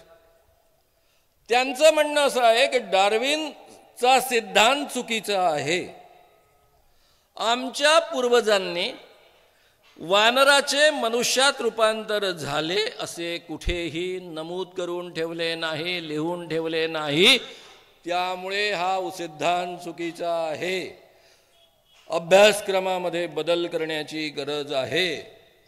आणि ते केवळ बोलले नाही, आता NCERTच्या अभ्यासक्रमामधनं 9वी 10वीच्या अभ्यासक्रमामधनं हा काढून टाकण्यात आलेला आहे. मित्रांनो, डार्विनचा उत्क्रांतीवादाच्या सिद्धांताबद्दल यांचं एवढं शत्रुत्व का? कारण या देशामधल्या वेदांमधल्या ऋग्वेदामध्ये पुरुष सूक्तामध्ये म्हटलेलं आहे की ब्रह्म्याच्या मुखातनं ब्राह्मण जन्माला आलेत, बाहूंमधनं क्षत्रिय जन्माला आलेत, मांड्यांमधनं वैश्य जन्माला आलेत आणि पायांमधनं शूद्र जन्माला आलेत. हीच बाब भगवद्गीतेनं रिपीट केली आहे, मनुस्मृतीनं रिपीट केलेली आहे. आता मला सांगा, डार्विनचा उत्क्रांतीवादाचा सिद्धांत आपल्याला काय सांगतो? मी तुम्हाला रिक्वेस्ट करेन, तुमच्यापैकी अनेकांना नेटफ्लिक्स पर्यंत पोहोचता येत असेल. नेटफ्लिक्स अवर प्लॅनेट नावाची अतिशय सुंदर सिरीज आहे. मला वाटतं 8 एपिसोड्स आहेत. जे ज्ञान मिळवण्याकरता मला अनेक ग्रंथ वाचावे लागले होते, तुम्ही केवळ 8 एपिसोडमध्ये सगळं ज्ञान प्राप्त करू शकता. इतकी सुंदर सोय करून ठेवलेली आहे. ही जशी इंग्रजीमध्ये आहे त्याच पद्धतीनं हिंदीत आहे, त्यामुळे तुम्हाला मला समजायला सोपी आहे. आपल्यापैकी प्रत्येकानं ती पाहावी. साधारणतः 450 कोटी वर्षापूर्वी सूर्यापासून पृथ्वी वेगळी झाली, ती थंड होत गेली. 350 ते 250 कोटी वर्षापूर्वी एकपेशीय प्राणी जन्माला आला, याच वातावरणातनं निर्माण झाला. आणि तो उत्क्रांत होत होत आधी जलचर प्राणी, त्यानंतर स्थलचर प्राणी निर्माण झाले. आणि 10 लाख वर्षापूर्वी तुमच्या माझ्यासारखा माणूस पृथ्वीवर वावरायला लागला. उत्क्रांत होत होत प्राण्यांमधनं बदल, म्हणजे आपण एकपेशीय प्राण्यापासून निर्माण झालेलो आहे. एकपेशीय छोट्याशा प्राण्यापासून आपण निर्माण झालेलो आहोत. मित्रांनो, ज्याला आजचा माणूस म्हणतात त्याला म्हणतात होमोसेपियन्स. तो किमान 2 लाख वर्षापासून या पृथ्वीवर वावरतो आहे. आपली कल्चर कितीही आपण मागे ओढली तरी जेव्हापासून आपण लिहायला लागलो त्याचा कालावधी 7000 वर्षांपेक्षा अधिक जुना नाही. 2 लाख वर्षापूर्वी किंवा 10 लाख वर्षापूर्वी जो बदल झाला ते 7000 वर्षापूर्वी लिहू घालणाऱ्या माणसाला कसं कळेल? एवढी अक्कल या माणसाला नाही. पण IPS अधिकारी आहे. ही माणसं का विरोध करतात? कारण तुम्ही कसा विश्वास ठेवणार ब्रह्म्याच्या मुखातनं ब्राह्मण जन्माला आले म्हणून ते श्रेष्ठ आहेत? आणि म्हणून हे डार्विनच्या उत्क्रांतीवादाच्या सिद्धांताच्या आणि एकूण सायन्सच्या विरुद्ध आहे. हे म्हणजे आमचे मोदीजी पण याच्या विरुद्ध आहेत. मोदीजी काय म्हणाले माहित आहे? कर्ण आईच्या गर्भातून जन्मला नव्हता, याचा अर्थ त्यावेळेस जेनेटिक सायन्स होते, टेस्ट ट्यूब बेबी होती. आता टेस्ट ट्यूब बेबी काय आहे हो? टेस्ट ट्यूब बेबी म्हणजे एका परीक्षण नळीमध्ये मूल जन्माला येतं का? स्त्रीचं अड्डबीज, पुरुषाचा शुक्रजंतू घेतला जातो, टेस्ट ट्यूबमध्ये त्याचं फलन केलं जातं आणि त्यानंतर आईच्या गर्भाशयामध्ये तो टाकलं जातं आणि तिथे ते गर्भात मूल वाढतं. म्हणजे यांना टेस्ट ट्यूब बेबी म्हणजे काय माहीत नाही. महाभारत यांनी वाचण्याची गरज नाही, कारण ते महान धार्मिक आहे आणि विष्णूचा अवतार आहे. अनेक लोक त्यांना विष्णूचा अवतार म्हणतात, त्यामुळे त्यांनी महाभारत वाचण्याची गरज नाही. ते आपण तुमच्या माझ्यासारख्या सामान्य माणसांनी वाचायचं. मी लहानपणापासून रामायण आणि महाभारत लोकांना सांगत आलेलो आहे, रसभरीत वर्णन करून सांगत आलेलो आहे. आणि तुमच्यापैकी प्रत्येकाला ते माहीत आहे, त्यामुळे तुम्हाला डिटेल्स माहीत आहे. कुंतीला ती कुमारी असताना पुत्र झाला. लोकोपवादाच्या भीतीनं तिनं त्या मुलाला गंगा नदीच्या पात्रात सोडून दिलं. ते मूल एका सारथ्याला सापडलं, त्यांनी त्याचं संगोपन केलं, म्हणून त्याला सूतपुत्र असं म्हटलं जातं. म्हणजे या मुलाचा जन्म कुंतीपासून डायरेक्टली झालेला आहे. नाही तर अदरवाईज तिने कशाला सोडलं असतं? असं जर टेस्ट ट्यूबमध्ये करता आलं असतं तर तिच्यावर कोणी आक्षेप घेतला असता का? आणि तिला सोडण्याची गरज पडली असती का? साधा कॉमन सेन्स आहे. पण कॉमन सेन्स आणि मोदीजी यांचा अर्थार्थी संबंध नसल्यामुळं त्यांच्याकडनं ही अपेक्षा आपल्याला करता येत नाही. का? त्याची मी अनेक उदाहरणं तुम्हाला देणार आहे. मित्रांनो, पुढची कथा आपल्याला माहिती आहे की ज्यावेळेस युद्ध सुरू झालं, महायुद्ध सुरू झालं, कर्णाने प्रण घेतला, मी 5ही पांडवांना मारून टाकेन. कुंती भेटायला गेली. कुंतीने सांगितलं, तू माझा मुलगा आहेस, 5ही पांडव तुझे भाऊ आहे, तू आमच्या सोबत ये. कर्ण म्हणाला, मी येणार नाही, मी दुर्योधनाच्या सोबतच राहील. पण मी तुला एक वचन देतो, तुझी 5 पुत्र कायम राहतील. मी मारीन तर फक्त अर्जुनाला मारेल, नाही तर अर्जुन मला मारेल. तुझी 5 पुत्र शिल्लक राहतील, तुझ्या बाकी 4 पुत्रांना मी मारणार नाही. आणि त्यांनी खरंच बाकीच्यांना मारलं नाही. आता ही सगळी कथा आपल्याला माहित आहे. त्यांचे अनेक मुक्ताफळ आहेत, त्यामध्ये आता आणखी वेळ घालवत बसत नाही. त्यांचं एक मुक्ताफळ फार सुंदर आहे. त्या काळात कुणीतरी प्लॅस्टिक सर्जन असेल ज्याने हत्तीचे डोके गणेशाच्या धडावर बसवले आणि प्लॅस्टिक सर्जरीची सुरुवात केली. अरे गणेश गणपती हा आमच्या श्रद्धेचा विषय आहे, त्यात कशाला तुम्ही सायन्स आणता? तिथे सायन्स आणण्याची काय गरज आहे? पण तिथेही सायन्स दाखवणार आणि मग तोंड घशी पडतात. आपल्यापैकी अनेकांना शरीरशास्त्राचा अभ्यास आहे. अनेक डॉक्टर या ठिकाणी बसलेले आहेत. त्यांनी शरीराचं अनेकदा विच्छेदन केलेलं आहे. माणसाच्या धडावर हत्तीच्या डोक्याचं रोपण कधीही होऊ शकत नाही, हे सगळ्यांना माहीत आहे. तिथेही सायन्स सांगण्याचा प्रयत्न करणार. बरं, हे कोणालाही सल्ला देतात. यांना जगातलं सगळ्या विषयांचं एवढं ज्ञान आहे की त्या क्षेत्रातल्या तज्ज्ञ माणसालाही सल्ला देतात. जेव्हा पुलवामाचा प्रकार घडला, अनेक सैनिक मारले गेले, मग पाकिस्तानमध्ये अटॅक केला, एअर स्ट्राईक, त्यावेळेस स्वतः मोदींनी सांगितलं आहे, मैंने एयरफोर्स अधिकारियों को बोला कि अभी बहुत घना कोहरा है, बहुत घने बादल है, वो पाकिस्तान के रडार को दिखेगा नहीं, अभी अपने एरोप्लेन आ रहे हैं, अभी अटैक करो, यही समय अटैक करने का. तुम्ही कधी मधी विमानाने प्रवास करता, मी पण कधी मधी करतो. इकॉनॉमिक क्लासमध्ये 20-25 दिवस आधी तिकीट काढून स्वस्त मिळावं म्हणून. तरी आपल्याला माहीत आहे की कितीही ढग असले तरी विमान बरोबर पोहोचतं, कारण रडारमध्ये सगळं दिसत असतं. पण या महोदयांकडे एक 4,500 कोटीचं विमान आहे, दुसरं 9,000 कोटीचं विमान आहे. एवढ्या महागड्या विमानांमध्ये हे हिंडतात, पण यांना हे ज्ञान नाही. असण्याचं कारण नाही, कारण ते विष्णूचा अवतार आहे, मोदी आहे. त्यांना कशाला ज्ञानाची गरज आहे? त्यांना डिग्र्यांची पण काय गरज आहे? हो, कशाही मिळतात, त्याला काय करावं लागतं? असे आमचे मोदीजी. त्यांचं एक वाक्य मला सांगितल्याशिवाय समाधान होत नाही, आणि ते म्हणजे गॅसमधनं जो वायू येतो त्याच्यावर चहा तयार करणं, नाल्यातल्या गॅसवर. मोदीजींनी बहुधा काय केलं, ज्यावेळेस ते कार्यकर्ता बनायचे होते, म्हणजे RSSचा कार्यकर्ता बनायचे होते, त्या काळात त्यांच्या घराशेजारी एक नाला असेल, त्या नाल्यामधनं चहा येत असेल, नाल्यामधनं गॅस बाहेर येत असेल, त्या गॅसवर त्यांनी चहा तयार केला आणि तो तयार केलेला चहा या जगात अस्तित्वात नसलेल्या रेल्वे स्टेशनवर विकला. कारण तुम्हा सगळ्यांना माहित आहे, त्यांनी दावा केला ते रेल्वे स्टेशन नंतर तयार झालेलं आहे, त्यावेळेस नव्हतं झालेलं. मित्रांनो, असे हे आमचे मोदीजी. यांचा एक वासुदेव देवनानी म्हणून शिक्षण मंत्री होता, राजस्थानचा कॅबिनेट मंत्री होते. त्यांनी पहिलं त्यांचं स्टेटमेंट आहे गायीच्या गोमूत्राने कॅन्सर बरा होतो, आणि दुसरं स्टेटमेंट फार मस्त आहे, ऐका तुम्ही.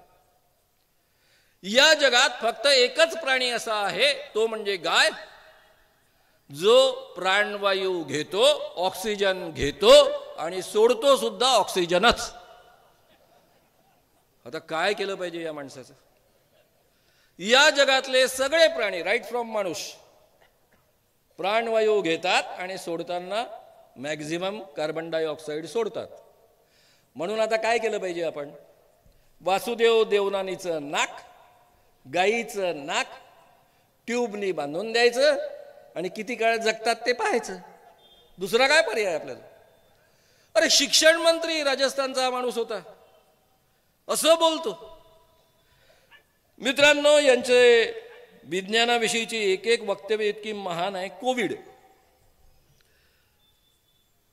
सुरेंद्र सिंह नावाचे यांचे एक मोठे कार्यकर्ते, ते म्हणतात कोविडच्या काळामध्ये 50 मिलीलिटर गोमूत्र, त्यामध्ये 100 मिलीलिटर पाणी मिसळायचं आणि ते प्यायचं, म्हणजे आपल्याला कोविड होत नाही. बरं झालं तुम्ही ऐकलं नाही. ऐकलं असता तर या ठिकाणी नसता. किमान आमच्या मोदींनी यांचं ऐकलं नाही, उपकार केले आपल्यावर. आपल्याला लशी दिल्यात म्हणून केवळ 5 लाख लोकांवर निभलं, 5-5.5 लोक मेले भारतात, बाकीचे जिवंत राहिले. कारण याच शतकाच्या सुरुवातीला, 20व्या शतकाच्या सुरुवातीला बंगालमध्ये ब्लॅक प्लेग आला होता. त्यावेळेस एकट्या बंगालमध्ये 1.5 कोटी लोक मेले होते आणि जगभर 4 कोटी लोक मेले होते. आज आपलं विज्ञान विकसित झालेलं असल्यामुळं आपण लसीमुळं वाचलो. त्याचे काही साईड इफेक्ट असतील, त्याचे परिणाम आपल्याला भोगावे लागतील, इतके जिवंत राहिलोय हे महत्त्वाचं. 5.5 लाखावर निभावलं. मित्रांनो, आमचे हे मोदीजी जे काही करतात ते वैज्ञानिक दृष्टिकोन त्यांचा चांगला नाही, ते विज्ञान विरोधी आहेत, लोकांच्या अंधश्रद्धा पसरवतात. यांचे लोक बाबांना घेऊन गावोगाव हिंडतात. यांचे बाबा कोण? छान बाबा आहे, त्याचं नाव आहे पुन्हा धीरेंद्र कृष्ण महाराज. त्याच्याविषयी बोलल्याशिवाय मला गमत नाही. हा धीरेंद्र कृष्ण महाराज काय म्हणतो याची 2 वक्तव्य मला तुम्हाला ऐकवली पाहिजे. तो जर महाराष्ट्रात आला असता, नागपूरमधनं पळून गेला असता आणि त्यानंतर महाराष्ट्रामध्ये त्यांनी तोंड दाखवलं नसतं, या पद्धतीनं इथले बीजेपी वाले वागले असते, थोडा शहाणपणा इथल्या बीजेपी वाल्यांनी स्वीकारला असता, तर मी धीरेंद्र कृष्ण महाराजांबद्दल बोललोच नसतो. धीरेंद्र कृष्ण महाराजांचा एक सुंदर व्हिडिओ आहे. ते म्हणतात, सुभाष बाबू कहते थे आप मुझे खून दो मैं आपको आजादी दूंगा, मैं कहता हूं आप मेरा साथ दो मैं आपको हिंदू राष्ट्र दूंगा. यांचं हिंदू राष्ट्र कसं? पुन्हा यांचा एक व्हिडिओ. या व्हिडिओमध्ये काय आहे? एक अछूत माणूस, अस्पृश्य माणूस त्यांच्या पायावर डोकं ठेवायला येतो. तो त्यांचा भक्त आहे. जसा तो पायावर डोकं ठेवायला लागतो, महाराज ओरडतात. व्हिडिओमध्ये उपलब्ध आहे, तुम्हाला सहज सापडेल. ए हमें छुओ मत, हम ब्राह्मण है, तुम अछूत हो. मित्रांनो, 2022 आणि 23 सालामध्ये एक माणूस या पद्धतीनं बोलतो, त्याचा व्हिडिओ उपलब्ध असतो आणि अशा माणसाला घेऊन महाराष्ट्रभर मिरवलं जातं. हे बीजेपीचे लोक मिरवतात. हा सरळ सरळ ॲट्रॉसिटी ॲक्टनुसार गंभीर गुन्हा आहे. त्याला खरं म्हणजे जेलमध्ये टाकायला पाहिजे. यांचं हे हिंदू राष्ट्र आहे, हे कृपया समजून घ्या. वारंवार आपल्यापैकी अनेक लोक का बोलतायत? हे मनुस्मृती आणू इच्छितात, कारण हेच आणू इच्छितात. तुमच्या माझ्या अंधश्रद्धा वाढवून. बरं, हे कशाकरता सगळं करायचंय? त्यांचं पुढचं एक वाक्य आहे, पुन्हा व्हिडिओवर उपलब्ध आहे, तुम्हाला सहज सापडेल. अमीर आदमी हो तो हमें सब दे सकते हो, हम सब पचा लेंगे. हम जात से ब्राह्मण है, ब्राह्मण का धर्म है दान लेना दान देना, यज्ञ करना यज्ञ कराना, वेद पढ़ना वेद पढ़ाना. तुम अपना मकान फ्लैट बंगला घोड़ा गाड़ी, अमीर आदमी हो तो हमको सब दे सकते हो, हम सब पचा लेंगे. मित्रांनो, हा माणूस या पद्धतीनं जाहीररित्या का बोलतो? कारण मनुस्मृतीमध्ये राजांना आदेश आहे.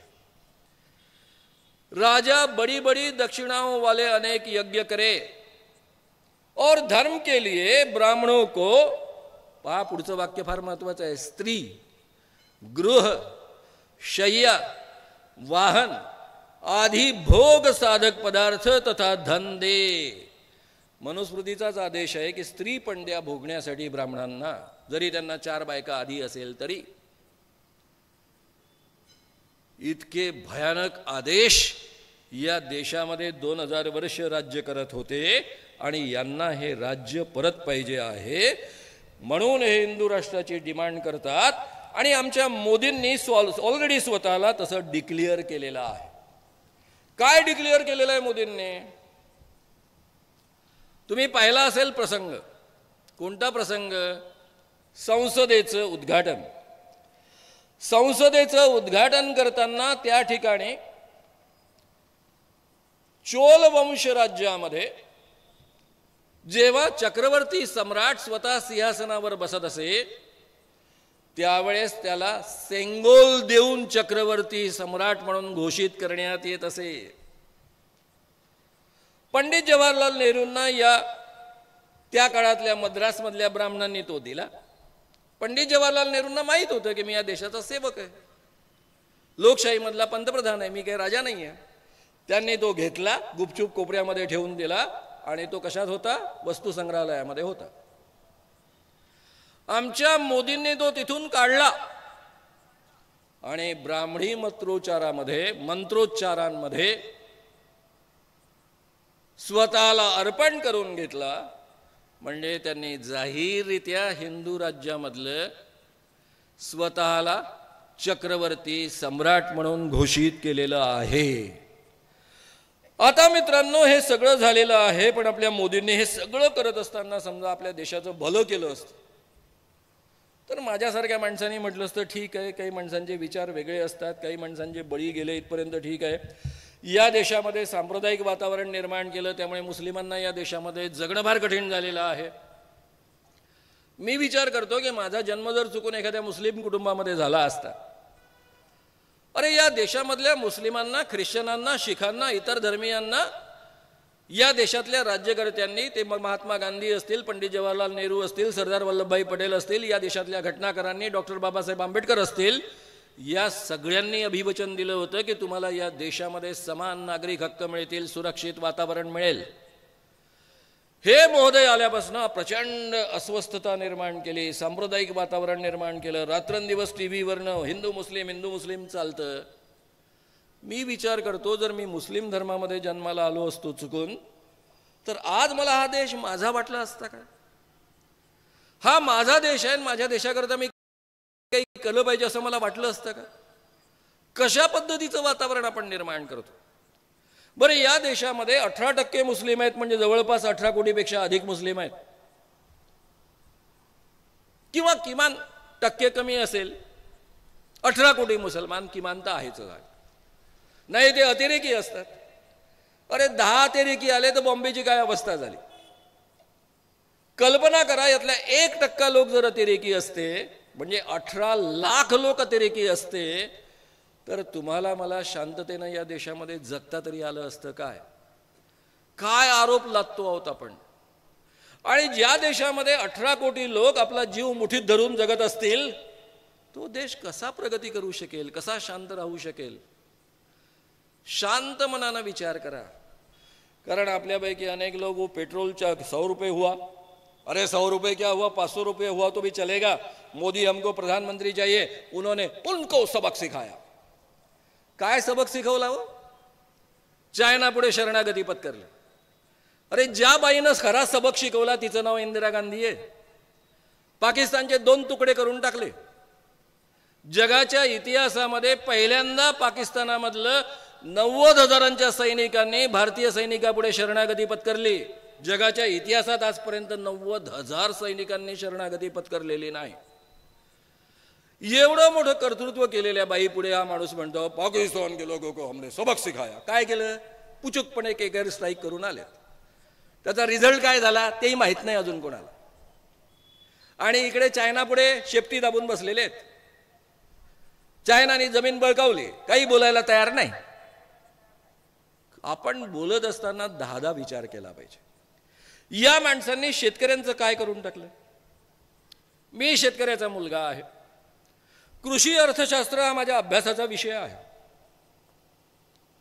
मित्रांनो, या देशामध्ये जे 3 कायदे आणलेले होते ते जर अंमलात आले असते तर सगळे शेतकरी पुढच्या 10 वर्षामध्ये नोकर झाले असते, मजूर झाले असते आणि सगळ्या शेतजमिनी ह्या कॉर्पोरेटच्या मालकीच्या झाल्या असतात. या पद्धतीचे ते कायदे होते.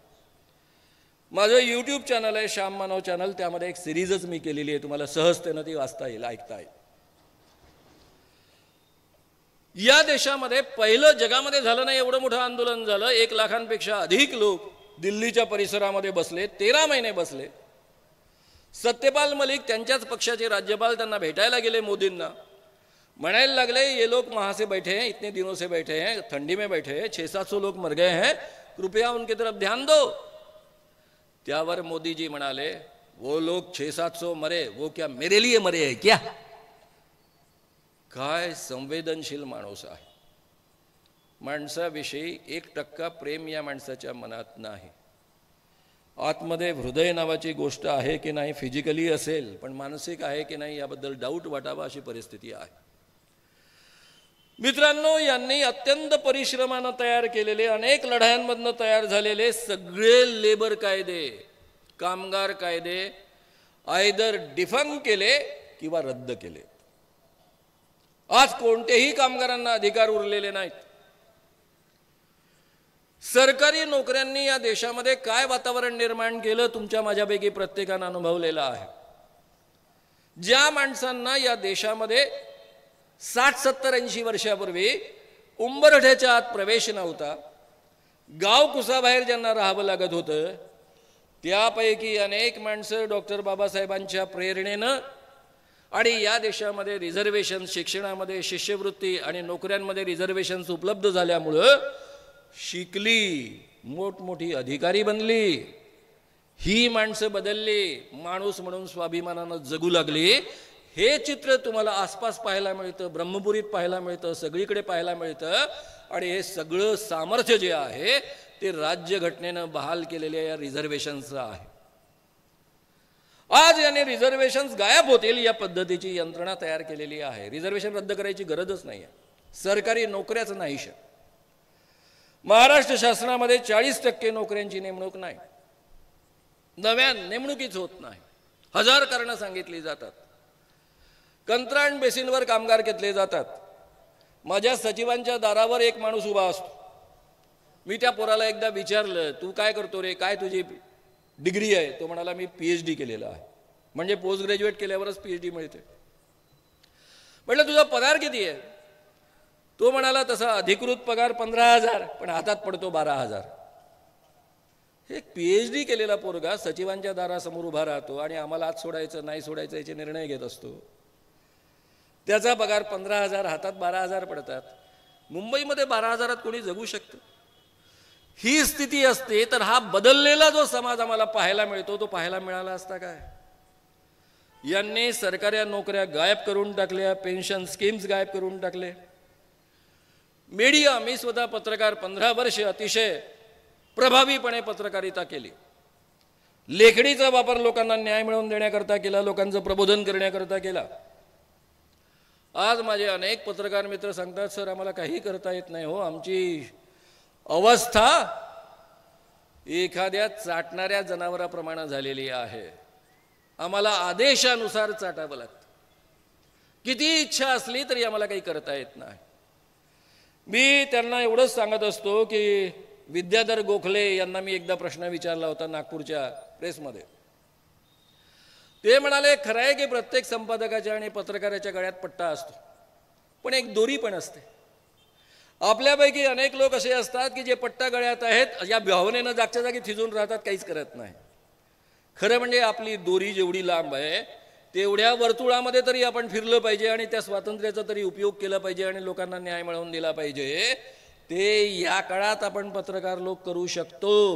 हळूहळू छानपैकी बीज लोकांच्या मनामध्ये पेरू शकतो, त्यांना आपण प्रवृत्त करू शकतो, ते तरी आपण पत्रकार मित्रांनी सगळ्यांनी करूया. केवळ परिस्थितीपुढे शरणागती पत्करू नको. मित्रांनो, ईडी आणि सीबीआयचा किती दुरुपयोग होतो. आमचे शिवसेनेचे आणि पत्रकार संजय राऊत काय केलं त्यांनी? आपल्या एका नातेवाईकाकडनं 25 लाख रुपये घेतले चेकने आणि काही काळानंतर ते परत केले चेकने. दोन्ही व्यवहार वाईट आहेत आणि तरीही त्यांना जेलमध्ये टाकलं. कारण त्यांना आदेश होता, तुम्ही आमच्यासोबत या, बीजेपी सोबत या, उद्धव ठाकरेंची शिवसेना सोडा. पण ते दबले नाहीत. 7 महिने जेलमध्ये राहून आलेत.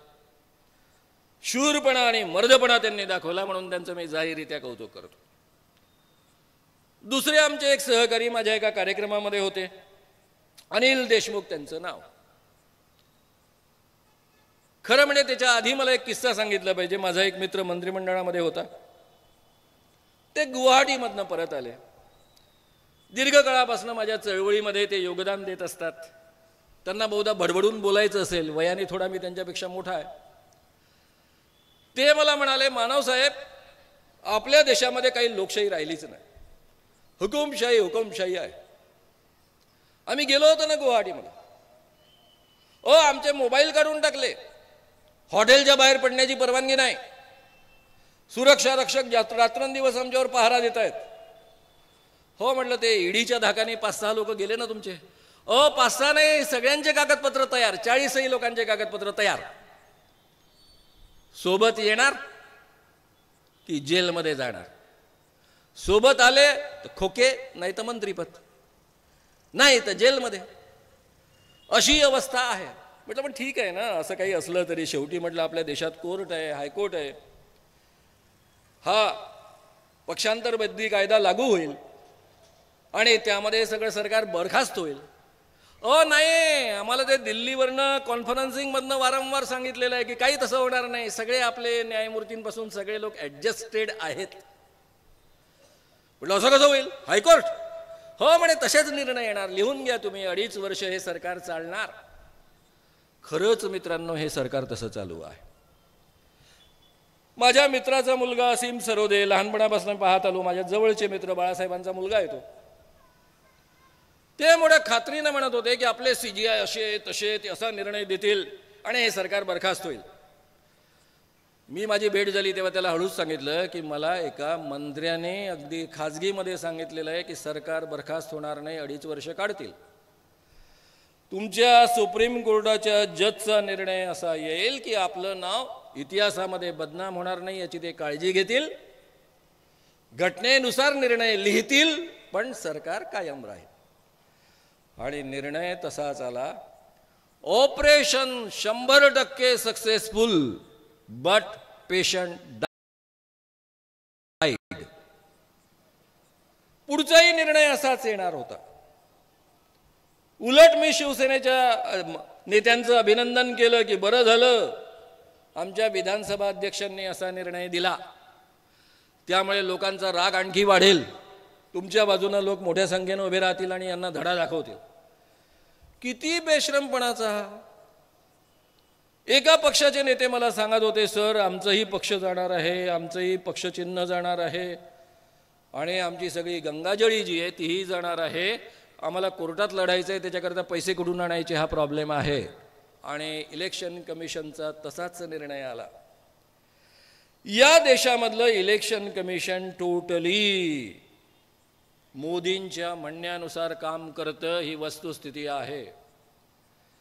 सुप्रीम कोर्टाच्या न्यायमूर्तींनी सीजेआयने इलेक्शन कमिशनचे कमिशनर नेमण्याकरता एक नवी कमिटी फॉर्म करण्याचा आदेश दिला. काय आदेश होता? की स्वतः सीजेआय, प्रधानमंत्री आणि विरोधी पक्षनेता या 3 लोकांची कमिटी इलेक्शन कमिशनचे कमिशनर नेमतील. मित्रांनो, काय झालं माहिती आहे तुम्हाला?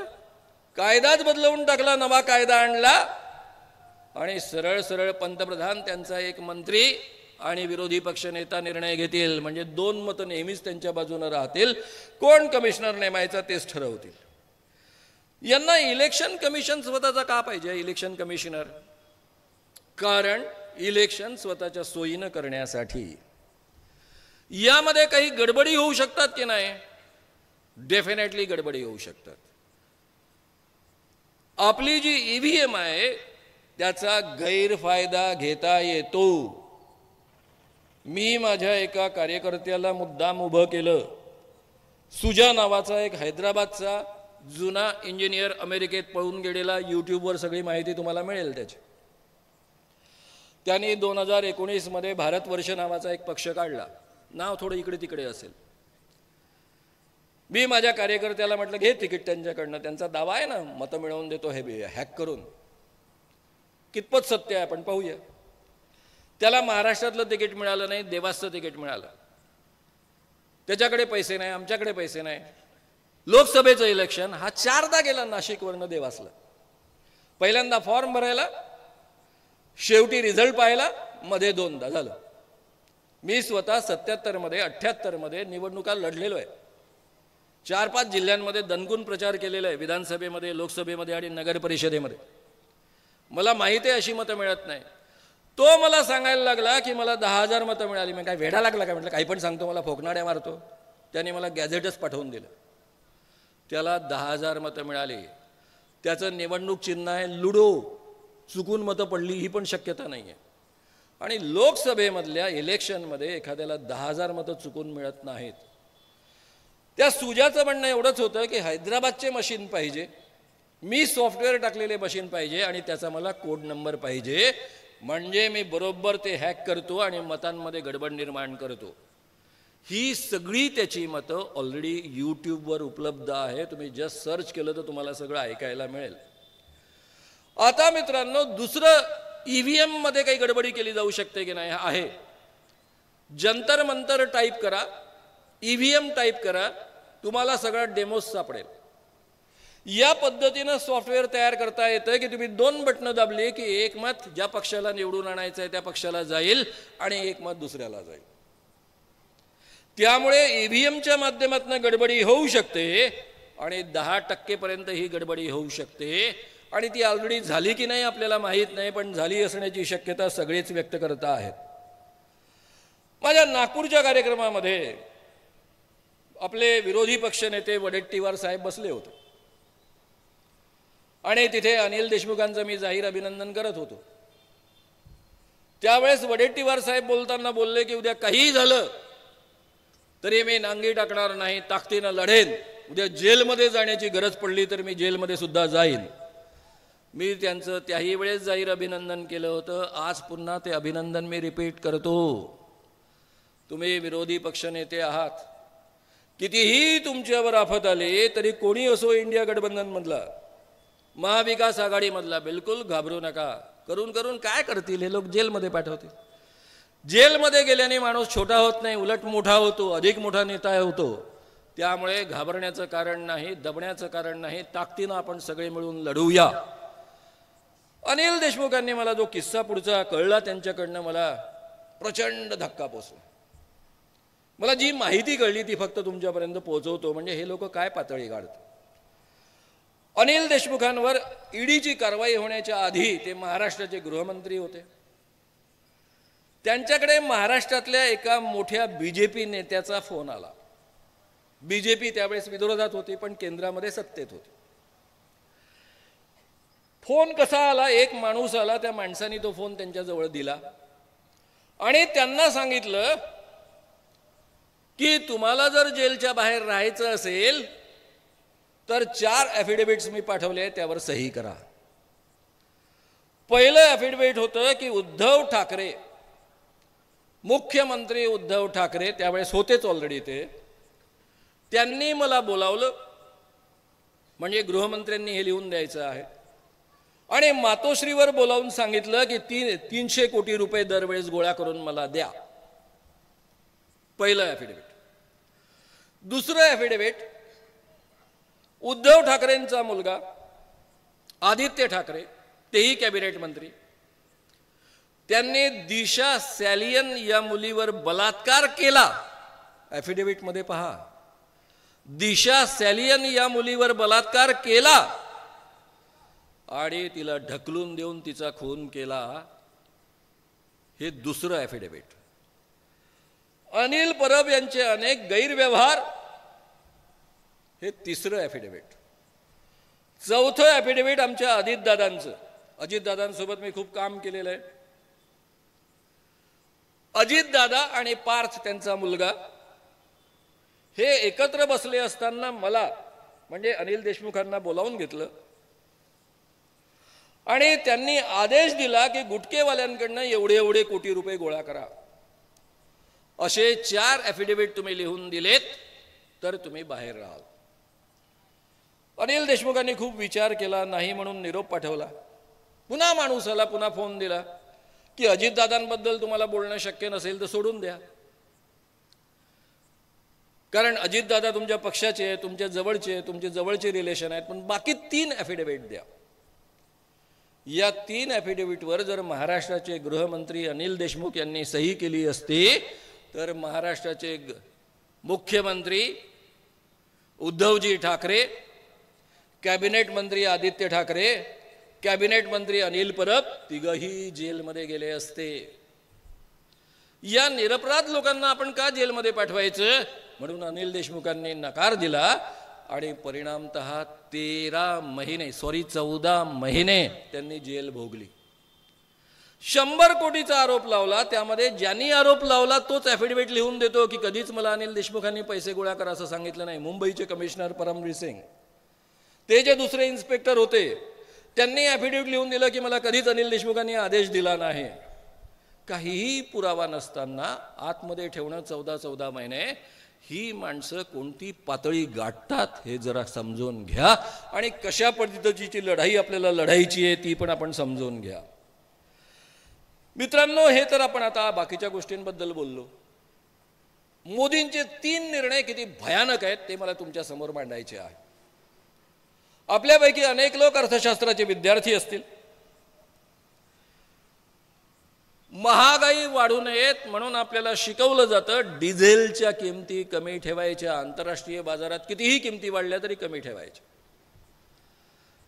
कारण डिझेलच्या किमती वाढल्या की ट्रॅक्टरचा खर्च वाढतो, ट्रकचा खर्च वाढतो, वाहतुकीचा खर्च वाढतो आणि महागाई चक्रव्याढ पद्धतीनं वाढते. मोदीजी 2014 मध्ये सत्तेवर आले त्यावेळेस डिझेलची किंमत होती 71 रुपये. आंतरराष्ट्रीय बाजारामध्ये कच्च्या तेलाची किंमत होती $109. मोदीजी पंतप्रधान झाले आणि धडाधड किमती कोसळल्या आंतरराष्ट्रीय बाजारातल्या. मोदींनी छाती फुगवून सांगितलं, मैं नसीब वाला प्रधानमंत्री हूँ, ऐसा नसीब चाहिए, नसीब वाले प्रधानमंत्री के कारण आंतरराष्ट्रीय क्षेत्र में तेल की कीमतें नीचे आ गई. आणि दुसरं नशीब आपण त्यांचं पाहिलं, वर्ल्ड कप. सगळ्या मॅचेस जिंकलं. मोदी ज्याला हजर राहिले ते नेमकी हारले. मग लोकांनी म्हटलं पनवती ट्रेंड. आता खरं म्हणजे पनवती बिनवती काही नसते, पण नशीबवाला प्रधानमंत्री म्हणणाऱ्या माणसांनी भोगलंच पाहिजे.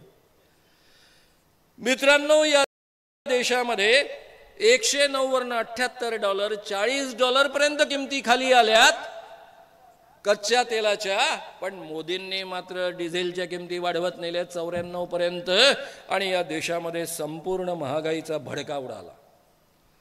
आता एक साधा बेसिक नियम अर्थशास्त्रामधला या माणसाला सांगणारा कोणी नाही की ऐकायला तयार नाही.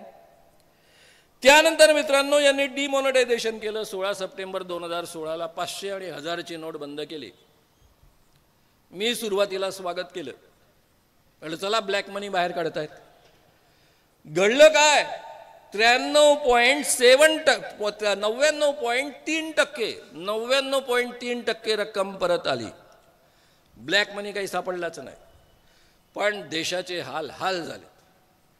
मला वाटलं हा माणसाला एक कॉमन सेन्स असेल. तर तुम्ही कल्पना करू शकता का, जो माणूस गुजरातमध्ये 10 वर्ष मुख्यमंत्री राहिलेला आहे, देशाचा प्रधानमंत्री आहे, त्यांच्याजवळ सिंपल कॉमन सेन्स नसेल अशी तुम्ही कल्पना करू शकता का? मी तरी करू शकत नव्हतो, कारण मी असा प्रधानमंत्री यापूर्वी कधीच पाहिलेला नव्हता. मला असं वाटलं की हे ज्या अर्थी 500च्या आणि 1000च्या नोटा बंद करतायत, या अर्थी यांनी भरपूर नोटा छापून ठेवल्या, सगळ्या बँकेमध्ये ते गेलेले आहेत. आपल्याला काय करायचंय, आपल्या नोटा न्यायच्या बँकेत द्यायच्या आणि परत आणायच्या, आपलं तर सगळा वाईट म्हणजे काही प्रॉब्लेमच नाही. मित्रांनो, बँकेच्या नोटा छापलेल्याच नव्हत्या. ज्या छापलेल्या होत्या त्या RBIच्या ताब्यात होत्या, त्या पाठवायला सुरुवात झाली. बरं, ATMचं आकारमान बदललेलं नोटांचं, त्यामुळे ATM मधनं नोटा निघू शकत नाही. बँकेसमोर लांब लांब रागा लागल्या. आमच्या मुंबईमध्ये केवळ 2000 रुपये बदलून मिळायचे. एक रांगेमध्ये माणूस लागला की संध्याकाळपर्यंत दुसरा नंबर लागायचा नाही. अख्खा दिवस जायचा आणि 2000 रुपये बदलून मिळायचे. माझं खेडं, मिटनापूर नावाचं गाव, बाळूगाव जवळचं, त्या गावातनं जर बँकेमध्ये नोट बदलून घ्यायची असेल तर 2 किलोमीटर पायी, नंतर बसने प्रवास, नंतर रिक्षाने प्रवास, बाबुळगाव ग्रामीण बँकेमध्ये जायचं. तिथे 500 रुपयाची नोट बदलून मिळायची. जाण्याचा आणि येण्याचा खर्च 150 रुपये, 300 रुपयाची मजुरी पडायची आणि स्वतःच कमवलेली 500 रुपयाची नोट 450 रुपये खर्चून बदलून घ्यायची. या देशामधल्या शेतकऱ्यांचे, शेतमजुरांचे, सर्वसामान्य लहान धंदेवाईक लोकांचे यांनी पूर्ण बारा वाजवले. ज्या देशामध्ये 95% अधिक व्यवहार कॅशमध्ये चालतात, त्या देशामधली 80% रोकड 4 तासामध्ये गायब करून टाकली या माणसाने. कसं डोकं चालतं यांचं? दुसरं उदाहरण तुम्हाला मी देतो. कोविड, माझ्या अभ्यासाचा विषय, पुन्हा माझ्या यूट्यूबवर तुम्हाला त्यातले सिरीज पाहायला मिळेल. त्यावेळेस उद्धव ठाकरे आणि अजित पवारांचं राज्य होतं, म्हणजे काँग्रेस आणि या तिन्ही पक्षाचं राज्य महाराष्ट्रामध्ये होतं. यांनी तुमची माझी छानपैकी पूर्वतयारी केली होती. उद्धव ठाकरे आपल्याशी बोलत असत, सांगत असत, आता लोकलच्या फेऱ्या कमी होणार आहे, घराच्या बाहेर कमीत कमी पडा, बसेसचे फेऱ्या कमी होणार आहे, ऑफिसमध्ये, गव्हर्नमेंट ऑफिसमध्ये निम्मे लोक आता येतील, निम्मे लोक ना दुसऱ्या दिवशी येतील. या पद्धतीनं सगळ्या यंत्रणा सुरू झाल्या होत्या. लोकांची मानसिक तयारी करणं चालू होतं. आणि 24 तारखेला रात्री 8 वाजता आमचे मोदीजी अचानक उगवले. त्यांना स्वप्न पडलं आणि त्यांनी सांगून टाकलं, आज रात्री 12 वाजेपासून 21 दिवस कडक लॉकडाऊन, जागेवरनं हलता येणार नाही, विमानं बंद, मोटरी बंद, रेल्वे बंद, हॉटेल बंद, टपऱ्या बंद, सगळं बंद. या माणसाला आपल्या देशातली माणसं माहीत नाही. या देशामध्ये 50% माणसं अशी आहे की जे आज काम करतात, संध्याकाळी पैसे कमवतात, त्यांच्याजवळ उद्याचं सुद्धा अन्न असेल याची गॅरंटी नसते, पण 2 दिवसाच्या वर जगू शकत नाहीत. 21 दिवस ही माणसं कशी जगतील? माझ्या मुंबईमध्ये 35% लोक घरी स्वयंपाक करत नाहीत. त्यांनी कुठे जेवायचं? टपऱ्या बंद, हॉटेल बंद, घरामध्ये स्वयंपाकाची सोय नाही. काय होणार शेवटी? हा निर्णय का घेतला? यासाठी घेतला की देशभर कोविड पसरू नये मुंबईतनं, कारण मुंबई आंतरराष्ट्रीय, दिल्ली आंतरराष्ट्रीय शहर आहेत, तिथे कोविड येतो बाहेरच्या देशांमधनं. म्हणून परिणाम काय झाला? माणसांना जगता येत नव्हतं म्हणून ह्या रांगाच्या रांगा निघाल्या आणि या गरीब लोक गावोगाव पोचले आणि देशभर कोविड पसरला. यासाठी मला एक उदाहरण आठवतं. बहुधा पंचतंत्रामधली एक कथा आहे. एक अत्यंत स्वामी भक्त नोकर होता. मालकावर त्याचं प्रचंड प्रेम होतं. दुपारी दोघंही छानपैकी जेवलेत. मालकाला झोप यायला लागली. तो झाडाखाली झोपला आणि त्याने आपल्या प्रचंड प्रेम करणाऱ्या स्वामी भक्त नोकराला सांगितलं की माझी झोप मोड होणार नाही याची काळजी घे, आणि बाजूला त्यांनी आपली तलवार काढून ठेवली. स्वामी भक्त नोकराचं आपल्या मालकावर प्रचंड प्रेम. एक माशी आली, मालकाच्या नाकावर बसली, त्याने हाताने उडवली. पुन्हा आली, ती बसली. 5-6दा असं बसल्यावर त्याला राग आला की मी वारंवार हिला उडवतोय, मालकाची झोपमोड होईल, आणि मालकाची झोपमोड होऊ नये म्हणून या स्वामी भक्त नोकराने बाजूची तलवार घेतली आणि मालकाच्या नाकावर बसलेल्या माशीला कचकन कापलं. मालकाचं नाकही कचकन कापलं गेलं. आमच्या मोदींचं आपल्या भारतीय जनतेवर एवढं प्रेम आहे, एवढे ते जनता प्रेमी आहे की त्यांनी आतापर्यंत आपल्या निर्णयांनी आपलं नाक कापलं. आपली गर्दन उडवण्याच्या आत यांना घरी पाठवा, नाही तर काय करतील याची गॅरंटी नाही. हे राज्य कोणाकरता चालवतात? हो, अडाणींकरता. अडाणीची संपत्ती 2014 मध्ये $7.1 अरब होती. 2022 मध्ये 24चा आकडा माझ्याकडे नाहीये, $150 अरब झाली. 2200% संपत्ती वाढली. जगाच्या इतिहासात एवढी फास्ट संपत्ती कोणाची वाढलेली नाही. आज देशातली गरिबीची आणि श्रीमंतीची अवस्था काय आहे?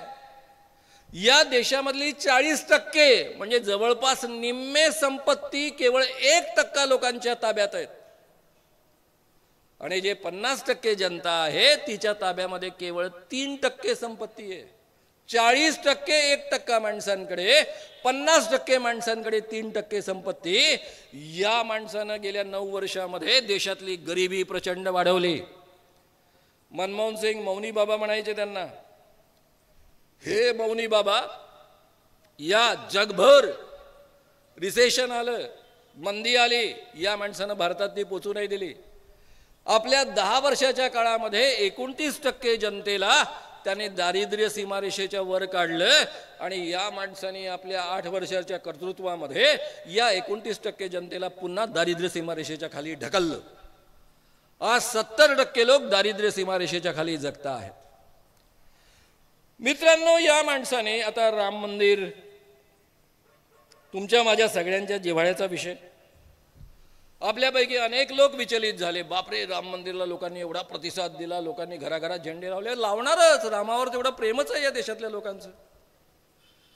या देशातल्या केवळ हिंदूंचं नाही आहे. कारण रामकथा, रामायण आणि महाभारत या देशामध्ये गेली 2000 वर्ष लोककथांचा, नृत्यांचा, चित्रकलेचा, सगळ्याच कलांचा विषय राहिलेला आहे. गावोगाव रामकथा होतात, रामलीला होतात. त्यामध्ये अनेक रामलीलांमधली पात्र, कधी हनुमानाचं पात्र मुस्लिम असतं, कधी सीतेचं पात्र मुस्लिम असतं, कधी लक्ष्मणाचं पात्र एखादं ख्रिश्चन माणूस असतो. या पद्धतीनं या देशामध्ये रामायण आणि महाभारतामध्ये लोक गुंतलेले आहेत. त्यामुळे रामावर प्रेम आहेच लोकांचं. मीही स्वतः रामायण आणि महाभारत अजूनही रसभरीतपणे लोकांना सांगण्याची माझी इच्छा असते. एकेकाळी तर मी संस्कार वर्गच चालवायचो, त्यावर व्याख्यानच द्यायचो. सगळ्यांच्या प्रेमाचा हा विषय आहे. त्यामुळे तुम्ही मुळीच बावचळून जाऊ नका. मी खास करून इंडिया आघाडीतल्या लोकांना सांगतोय, महाविकास आघाडीतल्या लोकांना सांगतोय, घाबरू नका. लोकांच्या दृष्टीनं राम म्हणजे मोदी नव्हेत. रामाचा आणि मोदीचा काहीही संबंध नाही. राम आमच्या गावागावात आहे. तुम्ही कोणत्याही गावामध्ये जा, तुमचा काही परिचय नाही, काही नाही, गावात एंट्री केल्या केल्या समोरचा माणूस तुम्हाला म्हणतो राम राम पाहुणं. राम राम पाहुणं याचा अर्थ तुम्ही बाहेरगावचे आहात, मी तुम्हाला ओळखत नाही, तरी तुमचं स्वागत आहे. हे म्हणताना त्याच्या चेहऱ्यावर स्मित असतं, वेलकमिंग ॲटिट्यूड असतो आणि छान नम्रता असते तुमच्या स्वागताकरता त्यांनी व्यक्त केलेली. आणि आजकाल जय श्रीराम बोलो नाही तो, हा राम आमचा कधीच नव्हता. या देशाचा हा राम नाही. रामाच्या नावावर माणसांचे मुडदे पडणारा राम आम्हाला कधी माहीत नव्हता. रामाचं नाव घेण्याचा अधिकार महात्मा गांधींना आहे. ते म्हणायचे मला रामराज्य या देशामध्ये आणायचं आहे, पण रामराज्यामध्ये चातुर्वर्ण्य असणार नाही, अस्पृश्यता असणार नाही, याची ते मांडणी करायची. त्यावर मी एक सुंदर सिरीज केलेली आहे माझ्या यूट्यूब चॅनलवर. तुम्हाला कधी वेळ मिळाला तर ऐका. हिंद स्वराज्य नावाच्या त्यांच्या पुस्तकावर. मित्रांनो, त्यांना बोलण्याचा अधिकार आहे कारण ते सत्यवचनी होते.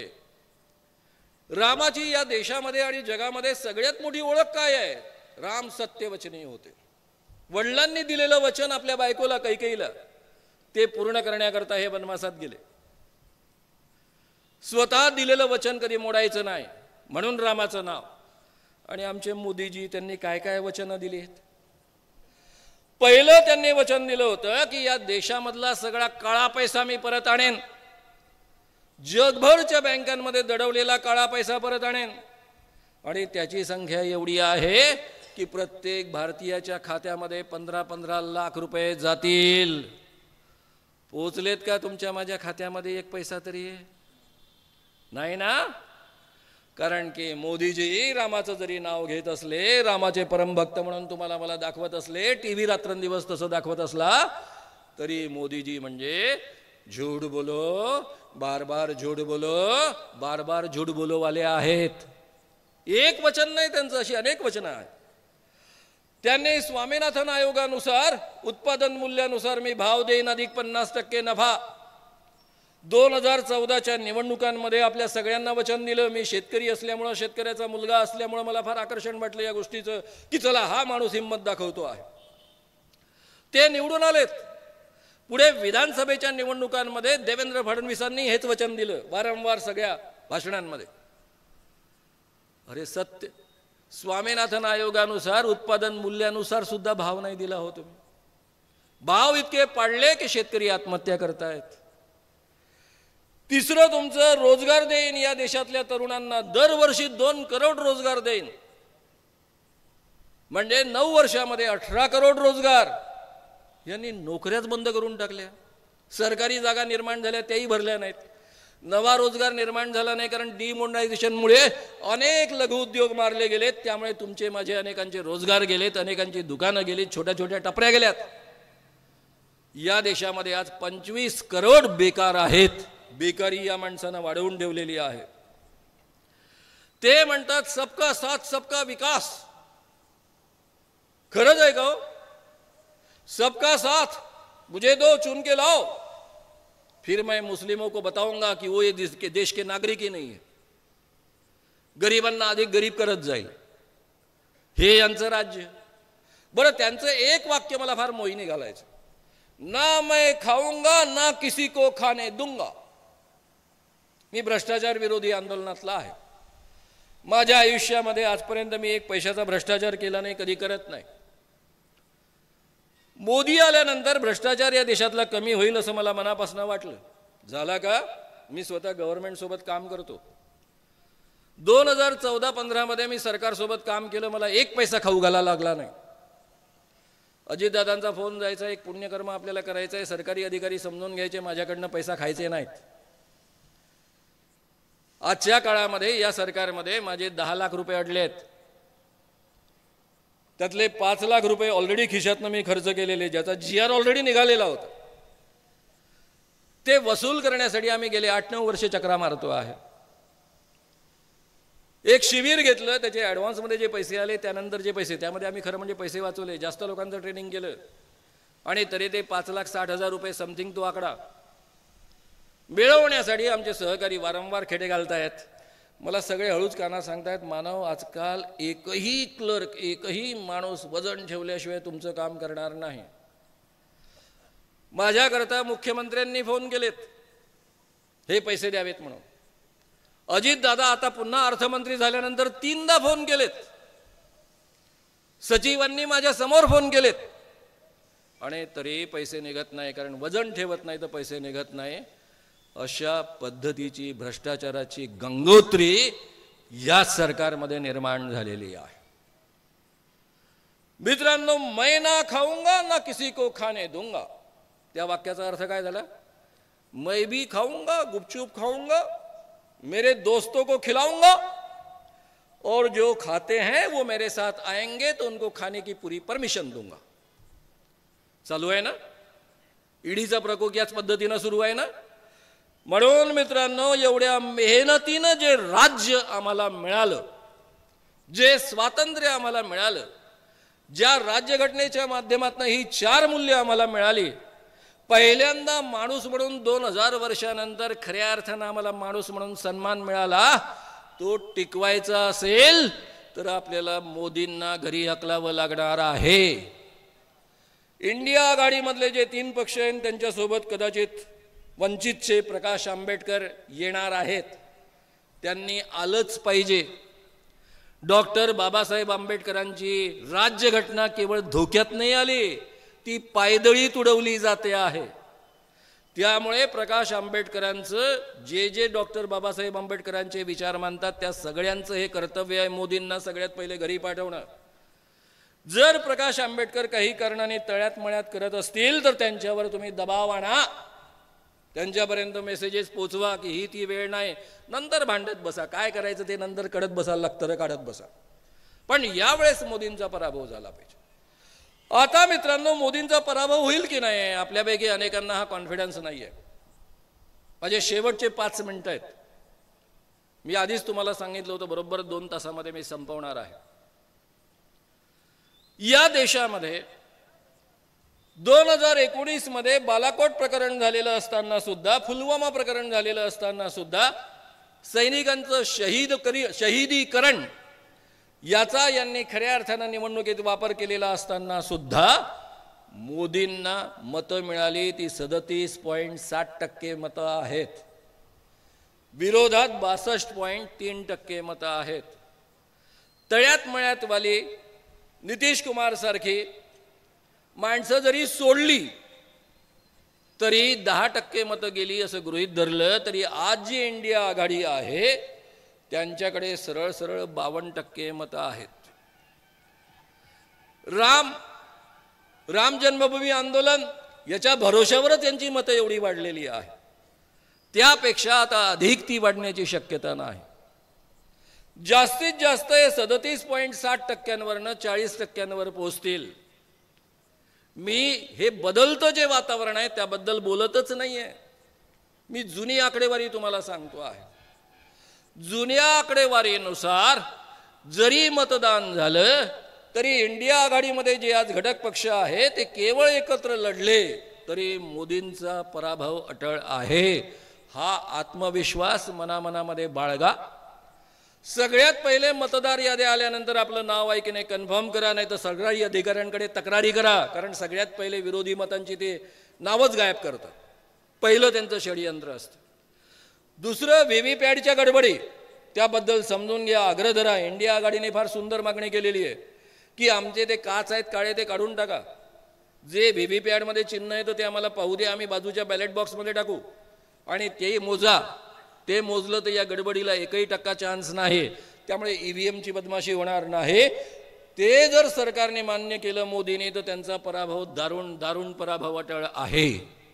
पण समजा मान्य केलं नाही, कारण ते मान्य करणार नाही, कारण त्यांना कोणत्याही परिस्थितीमध्ये निवडणुका जिंकायच्याच आहेत, तरी 10%पेक्षा अधिक गडबडी ईव्हीएम मध्ये शक्य नाही. आणि ती जर शक्य असेल तर त्यांनी 19 मध्येच करून टाकलेली असेल. आता जे वातावरण बदलतंय, माझ्यासारखा माणूस 77 नंतर मी कधीही निवडणुकांबद्दल बोललो नाही, कधी प्रचार केला नाही. त्यावेळेस तर काँग्रेसच्या विरोधात प्रचार केला होता, कारण इंदिरा गांधींनी इमर्जन्सी आणली होती म्हणून. त्यानंतर गेले 41 वर्ष प्लस आणखी काही वर्ष, 9 वर्ष, म्हणजे 50 वर्ष मी अराजकीय पद्धतीनं या देशामध्ये बोलत आलो, वागत आलो, माझं काम करत आलो. माझ्यासारखे शेकडो सामाजिक कार्यकर्ते जे देशभर आहेत ते आज जाहीरपणे मैदानात उतरले आहेत. मोदींना घरी पाठवा असं तुम्हाला आवाहन करता आहेत. त्यामुळं मित्रांनो, आपण सगळ्यांनी ठरवा, आपल्या मतदार याद्यांमधलं नाव नीट तपासा, खात्री करून घ्या. मी जे बोललोय ते तुम्हाला पटत असेल तर आजूबाजूच्या अनेक लोकांना समजावून सांगा, त्यांना उद्युक्त करा. ही व्याख्यानं यूट्यूबवर उपलब्ध असतात. आता लाईव्ह होतंय ते उपलब्ध असेल. मॅक्स महाराष्ट्रवर असेल, श्याम मानव चॅनलवर पण ते आलेलं असेल, इतर चॅनलवर पण ते असेल. ती व्याख्यानं लोकांपर्यंत शेअर करा, त्यांना ऐकण्यासाठी उद्युक्त करा.